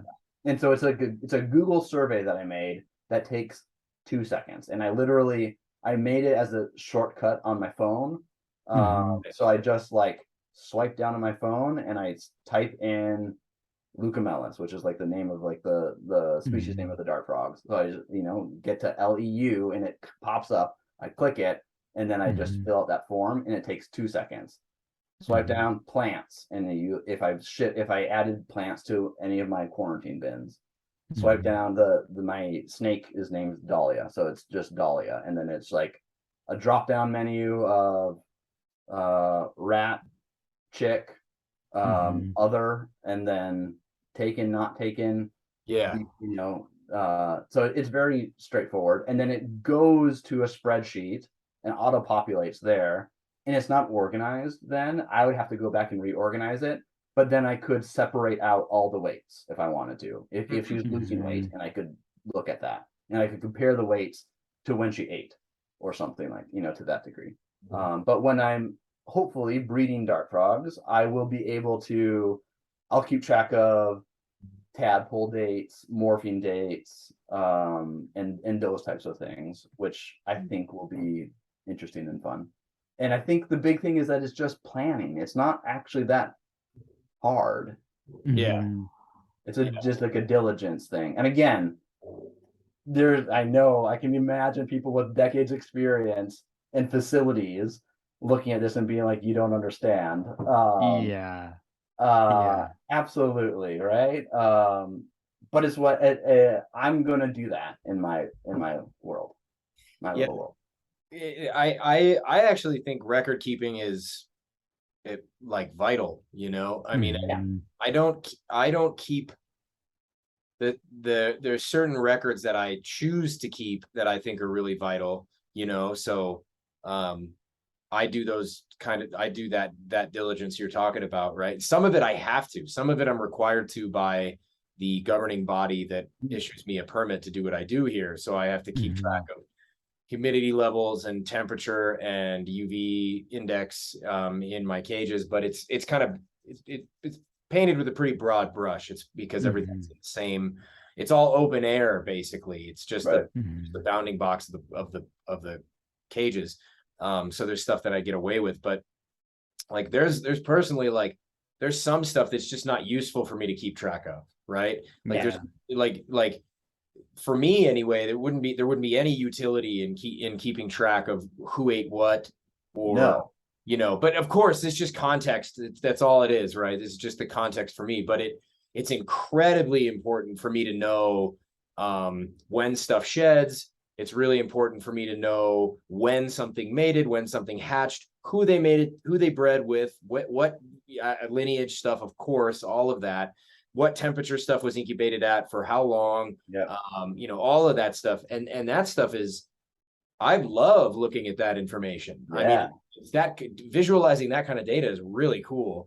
And it's going to become useful, especially as I start to get to unravel some of these things that we don't know about yet with Uromastyx, such as temperature sex determination, how they, like one of the big ones for me is how they inherit their color.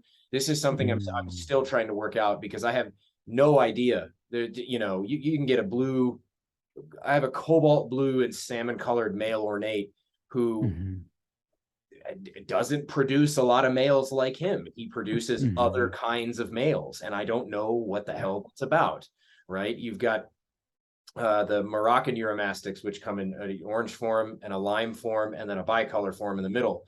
And I don't know how they produce one another. I have no idea. And that's going to take like a decade for me to figure that out, because Yeah. the take so long to reach their mature forms. You don't see all of the ones that you produce eventually, because a lot of them are sold.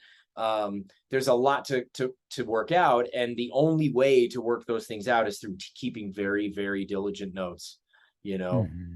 So I love that one, and I think record keeping is something that I need to do more of on a very detailed level. And I always wanted to keep more records and more notes, and I think more people need to do it as well. Do you do it on paper or do you do it electronically? I do it all on paper, man. I'm old school as hell.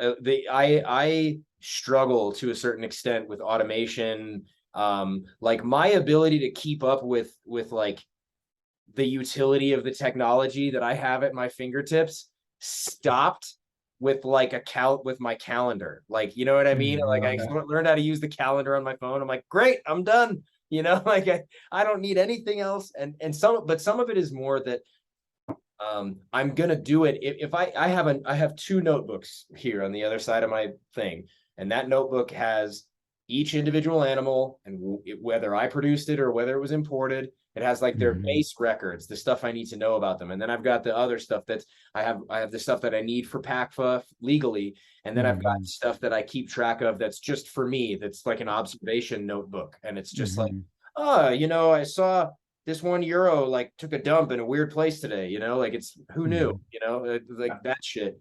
But if for me, it feels more like I'm going to get it done if I write it down.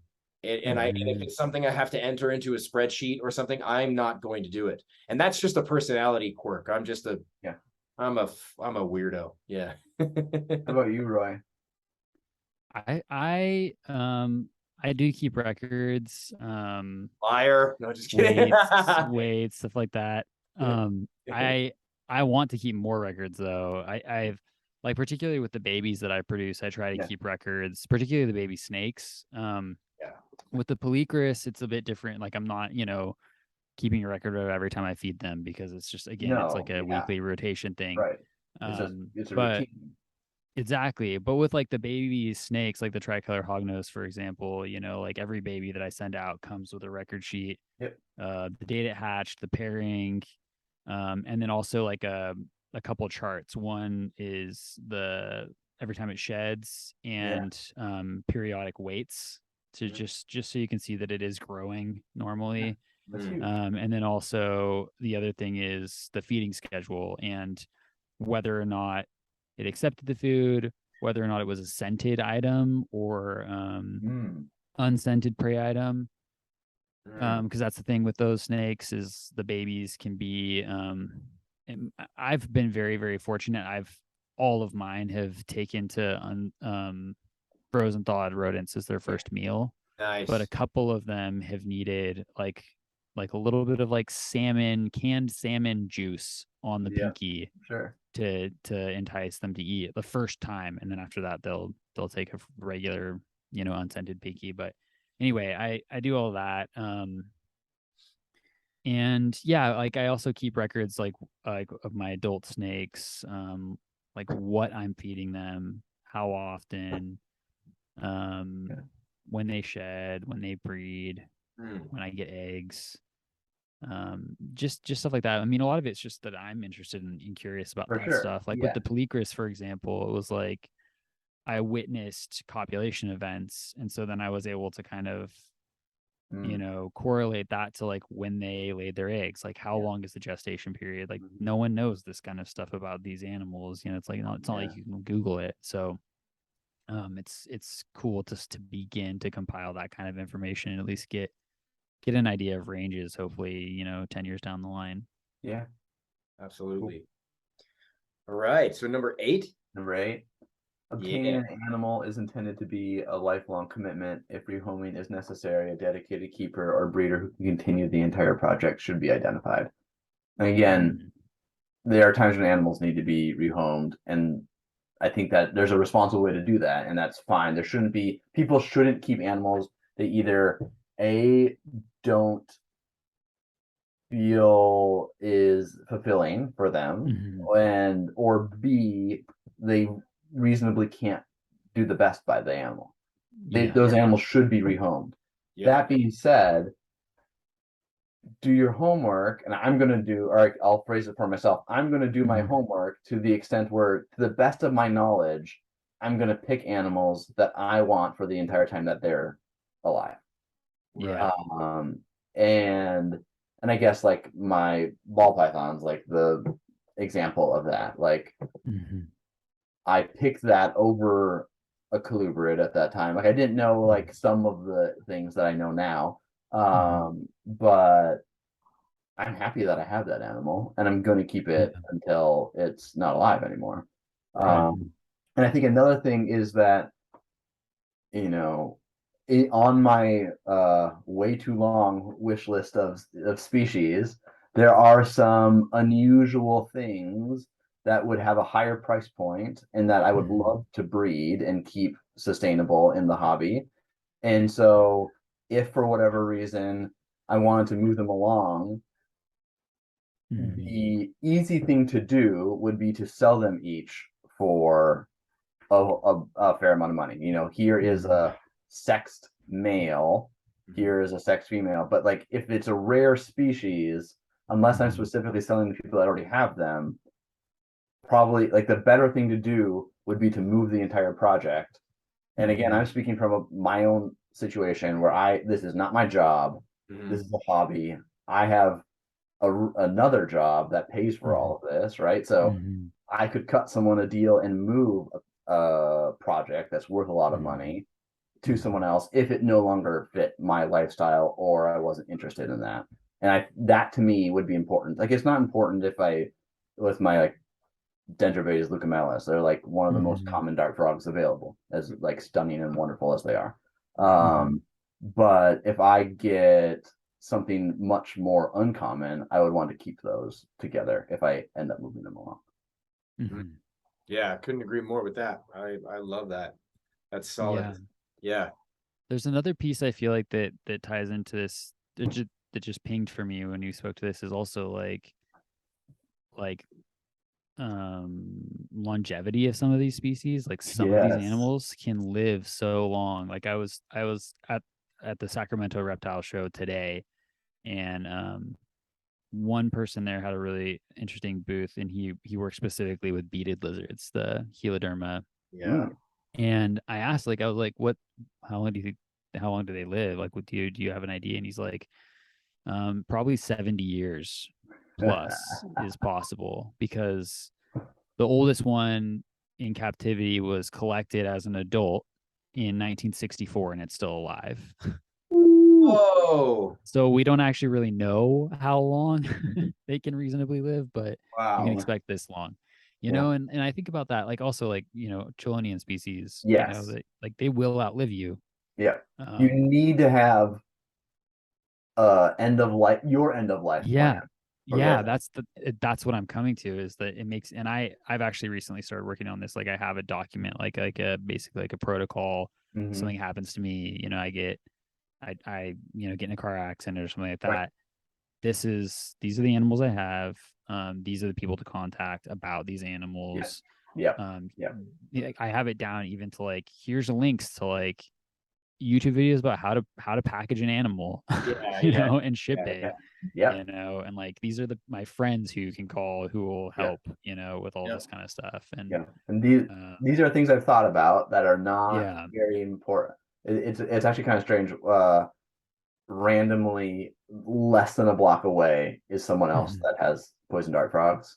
Oh, cool. This is very strange, like completely completely random. But yeah, and then finding someone that can take care of ball python is not particularly challenging. Totally. But at some point, hopefully I'll get some unusual geckos and unusual frogs. Yeah, cool. You'll do it for sure. Right. Number 9. Number 9, my care will be continually revised as new information and technology to provide evidence-based husbandry enrichment becomes available. Oh yeah. That's That absolutely. kind of like you asked Phil, like, are you going to ever revise the tenets? And Boom. some aspect of it is self-revising. Yeah. Yeah, sure. Because they're not specific. But this one, I mean, I think it's important. So I do the iNaturalist thing that you were saying, Roy. I also have Google Scholar alerts for a lot of the animals that I have, and so then I get the papers. And then with my job, I work at a university, and so I'm able to get those papers, which is again a big privilege. And then if important books come out about the animal, especially like the native environment of the animal, I love reading those. Yeah, for sure. It's the idea of constantly learning. So like, again, I think some people get into the hobby because they want an animal they can hold that looks like this, right? Yeah. And sure, that was absolutely part of it at the beginning, but the reason I'm still here is because I like the plants. I like building the enclosures. I like the bugs, I like learning about the light. I like reading about what things are like in the rainforest. I like going to the rainforest, like all of this. Totally. Really. So that lifelong learning thing is intriguing to me in pretty much everything I do. And it's for sure going to be a big part of this.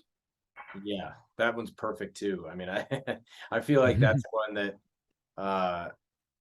it's so interesting because I would not have ever considered doing this without that as like a founding principle, but it's so interesting because there are definitely people who don't, there's a lot of the if it ain't broke don't fix it kind of mentality. And like, why experiment? Why? But I'm definitely in the other why camp. not is my question. Yes, I'm experimenting all the time. All the time, whether it's different feeding regimens, different exposure to different stressors, exposure to different experiences, exposure to each other. I do this all the time. Like I'm all about solo housing with Euros, but every single year I try to keep a pair together. And damn it, I can't do it. I just can't do it. I'm doing something wrong. But anyway, yeah. That one is absolutely spot on. They all are, but that one too is just I enjoy that one a lot. So I think we're 9 now. No, number 10. No, we're at 10 away. Yeah, man, made it. Active engagement in the herpetocultural community locally and online will be used as a means to advance the hobby as a whole. Yeah, I love this one. Great. So like for me, my presence online, the meager presence that I have, is to make connections with people. And then if someone that's my biggest metric of success. The fact that I do have people that I don't know that say oh, I never knew frogs breathe through their skin or something, those type of things, that's so gratifying. And really fun too. And like a secondary point, but I'm not trying to gain a massive following. I'm trying to, I'm not going to post every day to feed the algorithm to try to do something. I'm going to post the things that I enjoy with the factoids that I find important to me and fascinating, why I love this, so that maybe someone else will love it too. But a huge part of it is meeting people like you, right? I wouldn't have met either of you if I didn't make this silly Instagram a year and a half ago or whatever, right? And so many other people too. That is by far the biggest metric of the way I build enclosures, like often I feel like people are like, oh, I do it like so and so, but I do it like a weird Frankenstein of all kinds of people, and I'm still like mixing it up, right? Because I Yeah. see things from this person on YouTube, and I see things from this person's Instagram stories, and then I hear a podcast where this person talks about how they use this type of substrate, and I'm just like always tinkering and figuring things out, and that's what I love about. I think you said it so perfectly, Roy, that there's like a wave of herpetoculture that's different, um, and I feel like I can surround myself with them, and participate to some degree. And that's the benefit of social media. And then locally, I'm just starting to kind of meet people. I've been here for a little over a year. And so that's a goal too, to like actually know some people. Like just the other day, someone needed their fruit fly colonies, um, had a spontaneous mutation where they started flying. Oh And no. so, or like maybe also wild type got in there or something, but you Yeah, know, yeah. and so I was able Oh to, my God. I was able to give her some of my cultures because I That's don't so need them cool. all. And that's pretty cool. Yeah. Oh my God, that's so funny. Flightless fruit flies accidentally regained the ability to fly. So they're like, Oh, and oh, these are the kind of like little specific details I love about this stuff. Like, so Yeah. there's flightless fruit flies, which have a simple recessive genetic defect where their wings are like crumpled and Yeah. defective. All it takes is that mutation to unmutate, and it's like one yeah. part of their gene. Yep. So if you just keep them at high temperatures, it statistically happens a couple times a year with the amount of numbers that you're doing it. No kidding. Wow. Yeah. So So interesting. you want wingless or apteric fruit flies Right. that have, and I don't know the history of these in the lab, like scientific world where they're model organisms. I don't know. They might actually be like truly genetically modified to do that. But they don't have wings. And so the only way they can become winged is breeding with each other with wild type. Wow. So a So wild type interesting. fruit fly has to get in the culture while you're Yeah. making it or feeding it. So Wow. that's a much Wow. higher bar than just like they were exposed to 77 degrees or whatever. Yeah.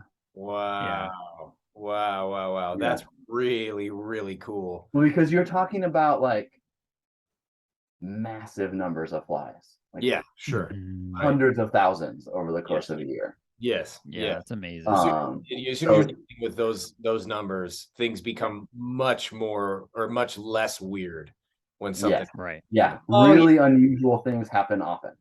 Right. Yeah, for sure. Right. Which is That's so so cool. cool. God damn it. That's so cool. Amazing. That's so Yeah. so Right. And these are like the stupid little feeder insects. Yeah. And I find them like endlessly fascinating. Yeah. Like if you look at a picture of a Drosophila, like big, like blow it up over your whole like computer screen, they're so cool. Yeah. Yeah. It's true. Man, I feel that way about the dubia and the superworms because I caught a colony of both. And man, those dubia, I love getting in there and I watch when the female gives birth to that Utica. Yeah. I love watching it break apart into a whole mess of little tiny dubia babies. Yeah. I love watching the little buffalo beetles work in the guano. I like putting food in there for them and then walking away for 5 minutes and then coming back and seeing them just covering the pepper that I just put in there or something or whatever it might be. It's I too very much enjoy it. I feel like it's challenging not to be interested in that when you're keeping it and giving it to your animals as food. But yeah, a lot of people don't like roaches, which is crazy to me. I'm like, come on, they're really cool. Yeah, I agree. My partner hears that. It's like the first time in our relationship that she's suggested that I shouldn't do something is a dubia colony. She said yes to Mm. everything else, which is wonderful. Yeah. It's like, sure, have that, whatever. But roaches in our house is a sticking point. So show her the either the Makes turkey, the sense. red runners, or the lobster roaches or German roaches, and just be like, it's not these. it's not. I was gonna say, Yeah, don't. yeah, yeah. I'm gonna show Yeah, her no, the- no. I mean, like, it's contrast. Like, Yeah, I no, I don't know. It could At be this point, worse. and we actually have a friend that breeds cockroaches, strangely enough, that we randomly met. And so at some point, like the way I'm like mindfully expanding is likely going to be another tank or two of poison dart frogs, and then I'm really interested in Urodactyloides, the like Yeah. small New Caledonian geckos, yeah. really small. Yep. And those will eat.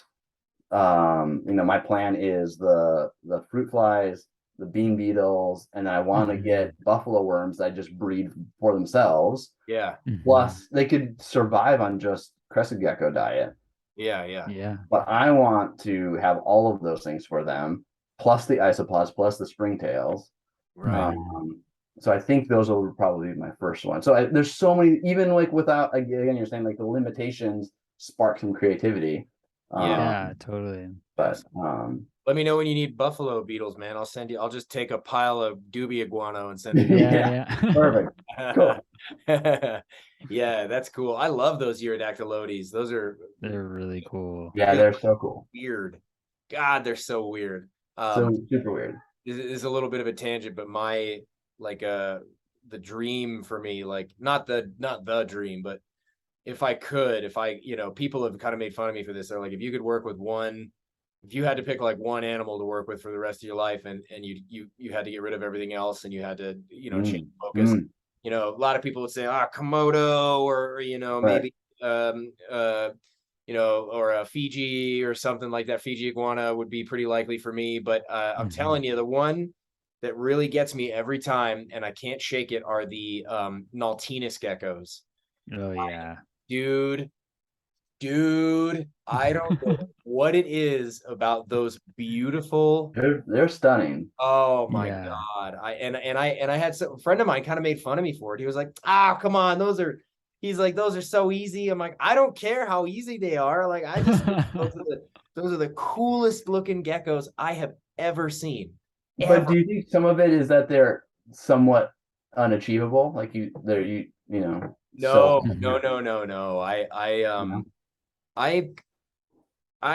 Okay, how do I answer that? Because you said it in the same sentence as Komodo dragons and Fiji iguanas. Yeah. Well, no, right. Well, so there's always that thing you're worried about, like things that are hard to get are tempting. Yeah. Sure, that's true, but there's not another animal that I've ever. I mean, there's been animals that I've felt very strongly about that I can get.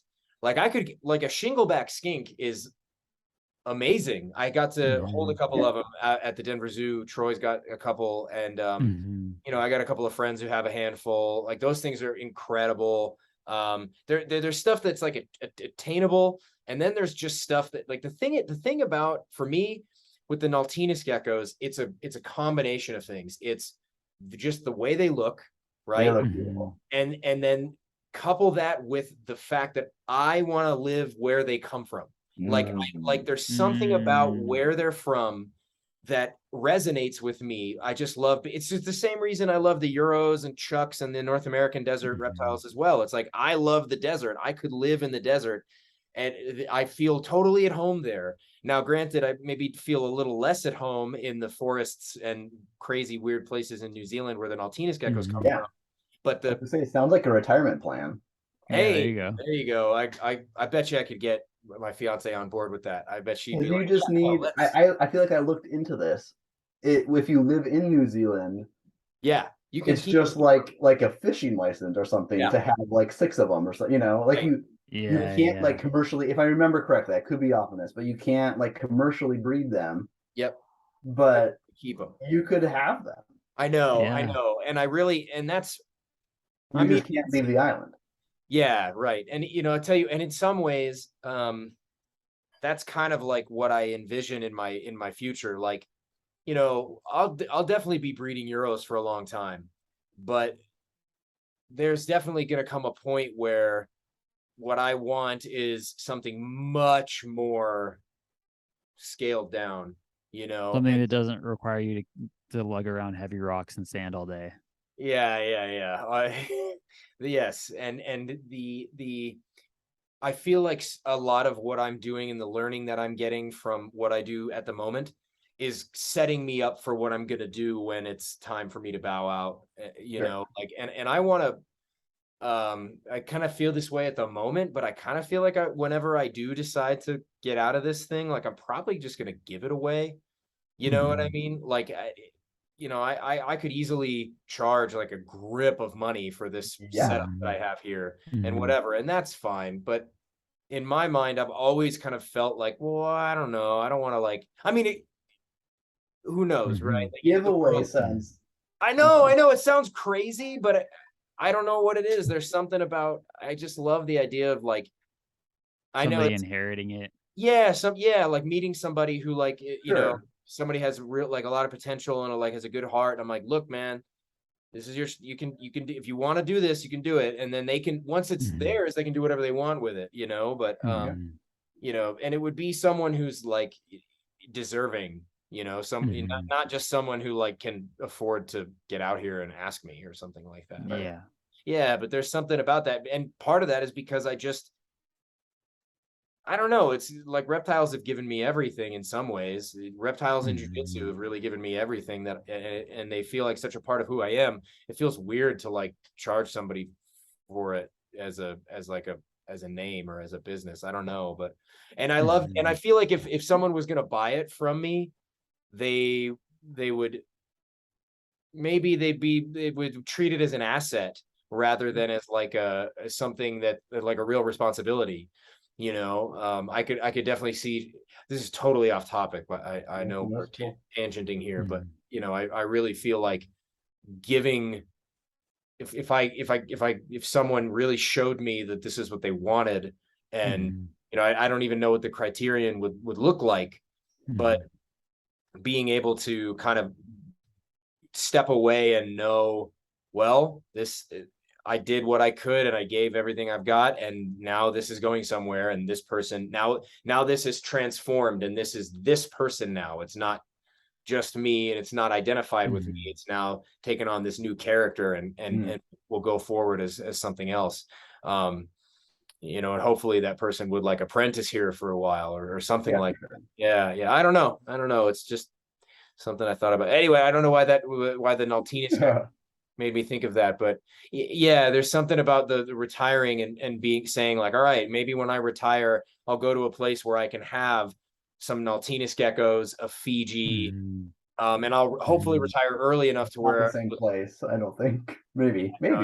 Yeah. no way, man. You think we're ever gonna get Fijis here? No way. Yeah. No. No, I think somebody tried, but oh, what Roy They disappeared. ran away. Yeah, I wonder what happened. I was gonna ask him if he had a single species that he could pinpoint. Well, what about you? What back. happened, Roy? I just had to go turn on a light because it's getting dark out here. Oh, okay. Yeah. Well, so Pretty soon it would just be like me in the dark savannah, and so I just yeah. turn on a light. But Yeah, no, for sure. Do you have a species, Roy, that would be your species? oh, it's A so hard horrible to say, question. honestly. Yeah. Like I feel like there are species that I see that literally do not exist in captivity right now that are like mind blowing, where I just see them and I'm like, oh my gosh, that is incredible. But I'm kind of, there's something about it that I actually like that they don't exist in captivity. Yeah, Like sure. like there's something like, it's almost like cryptozoological, you know, it's like a mythical creature that's out there that's like out of reach. The And I love sublime that. of them existing somewhere else.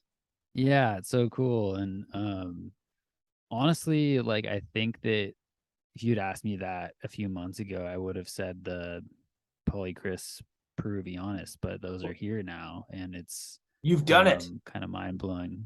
Yeah, there's another species of Polychrys I'd really love to work with someday, which is the Polychrys gutturosus. That's the largest species in the genus, and Cool. they're also the most wide ranging species in the genus. They come up all the way into like Nicaragua, so much further north than any of the others, and but that's another species that right now they don't exist in captivity outside of their native range, at least. So yeah, there's a couple like obscure snakes. Xenodon verneri, this is a really cool like it's like a palm viper mimic snake from the Guyana Shields that's really beautiful. It's like a beautiful like turquoise teal with a bright yellow belly. Whoa. Those are really cool. But yeah, nothing. I mean, I don't know. Nothing really stands out. What about you, Billy? Is there anything that's like out of reach? I mean, you mentioned some species that you're like hoping to work with, but yeah. I mean, I think like my favorite thing I've ever had is Paradora picta. The They're little so sick. cool. I love picted geckos. geckos. They are so much fun. Yeah. They're amazing. But as So of right now, they underrated. don't meet my temperature requirements, and they're not Right. quite as tropical as what I want. Like you can make a pretty like sick environment for them. Yeah. That I find very interesting. But I love those geckos. A gecko that I think intrigues me, that I think would meet a lot of those characteristics and potentially be better, are some of the weirder cave geckos. Yeah. So the Goniosaurus like Hyaensis or whatever, like the common one that we have. I mean, those are so awesome and are on my list once I get bigger insect prey items figured out. Which will be in 5 years, 10 years, who knows? But there are some other ones that are so cool, like the Orientalis, and I'm gonna butcher these names, but the Kuarwe, or whatever. and again, the fact that they're from Japan really intrigues me too. Totally. And so I would love, like that's the type of species that I would potentially dedicate. Like my goal is to eventually take this down and make this a whole wall of vivariums. That's something that I would potentially dedicate half a wall to, at some point. But I would want to test the waters to see if I like it before I jump in there. So realistically, that's a long time away.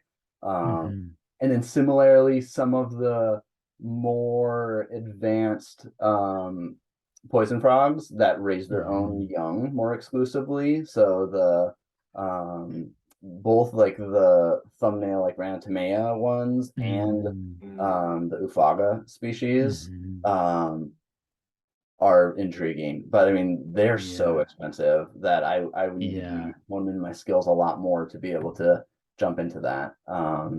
But potentially, like some of those are just stunning, and I love that dart frogs are just always out. But there's something about lizards and the way they move that I don't think I would have a hard time not having a lizard if I could only pick one thing. Lizards are so special, man. They are. I'm a lover of every animal out there. That they're all amazing and cool, but there's something so special about a lizard in particular, and I really don't know. I really wish I knew more. We had this really excellent conversation with Philippe de Beaujolais, and I can't wait to hear that, dude. It's oh man, it's so good. So by the time this one comes out, that one will have come out as well. And nice. He's like a hero. Oh, I know. Same. Like 2 amazing. hours of education. Just like, I had no, like the thing he was talking about. He said to us, he said, who were the first herpetoculturists? And me and Roy were like, I don't know. And he was like, the Egyptians. He's like, they were caring for crocodiles and stuff. And I was like, what? So this is like a 3,000-year-old field that is only modernized in the last 50. That's crazy. Yeah, that's sick. And there really is something so compelling about a reptile, and specifically a lizard or a crocodilian or a tuatara or a gecko. You know, there's just something about them, and maybe one day I'll get that Altinus, but hopefully we can all get our dream eventually. But so I we are at 2.5 hours now, which is totally fine. Like I love unlistenable probably for no, absolutely No. no, totally This no is the way. good Like stuff. I've been this is with it.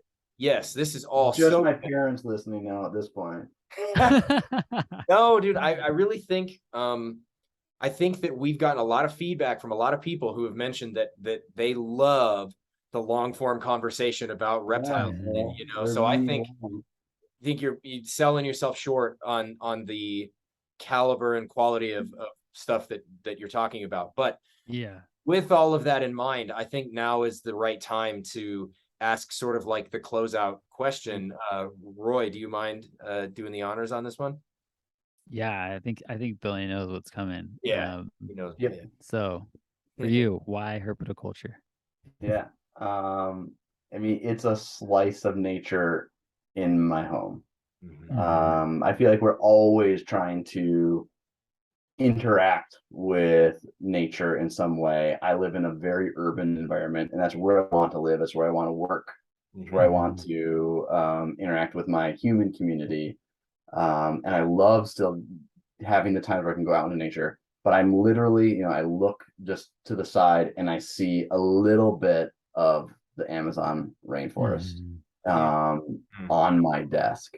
And I love every aspect of it. And I think that's why people do so many things that we do. That's why we hike, rock climb, bike, have a dog, And for me, the specific way that manifests in herpetoculture is because for some reason something about me loves frogs and geckos and snakes. And I mean, that's ever since I was little, and I don't know the answer to that.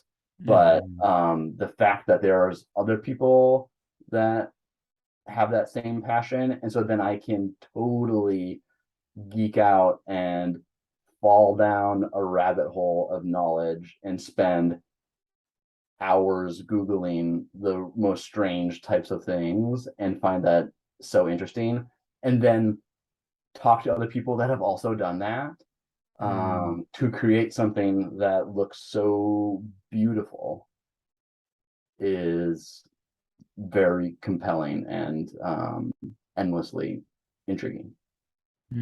Hot damn. Well put. Really well put. Thanks. Yeah. That was really good. I love that. That's a great answer. Phil Tremper, also in an upcoming show, said he said that it's a mental illness. he's like we all have the same mental illness. That's what it is. Like, all right, that's the winning answer so far for me. That's the best one. Oh God. That's awesome. Well, that's about all I've got in terms of questions. Roy, do you have anything else you want to get out of the way before we end this one? No, I mean, well, there's definitely a whole bunch more stuff, but I think we just got to have you back at some point in the future and do another one, because there's other questions I have, and we just express gratitude. Thanks so much for taking the time to talk with us, and just really inspired by your approach and your thoughtfulness with the way you're doing it. And I think that the listeners will get a lot out of just like considering these tenets that you put forth, and totally I really appreciate you just taking the time to share everything with us. I'm humbled just by the opportunity to be here, talk with you all, and have even whatever platform. And if anyone has criticisms of the things that I've said, I would love to talk about it. And if anyone has but you forgot this important thing, I'd also love to know that too. Yes. contact me on Instagram is the easiest way for sure. So everybody just dogpile Billy with that, and then we'll have Billy back later. Yeah, for sure. And get the synthesis of that. Yeah. I would That'd be love it. huge. Yeah. Yeah, Yeah, I I would love love it. that. That's how we move forward, you know. Yeah, man. It's Creepers good. Herpetoculture on Instagram. Hell yeah. Yeah. Creepers And then- Herpetoculture, everybody. Yeah. And awesome. is there anything else you want to plug before we sign off? No. All right. Thank Sweet. you. Yeah, thank you, Billy, so much. Let me hit the stop recording real fast.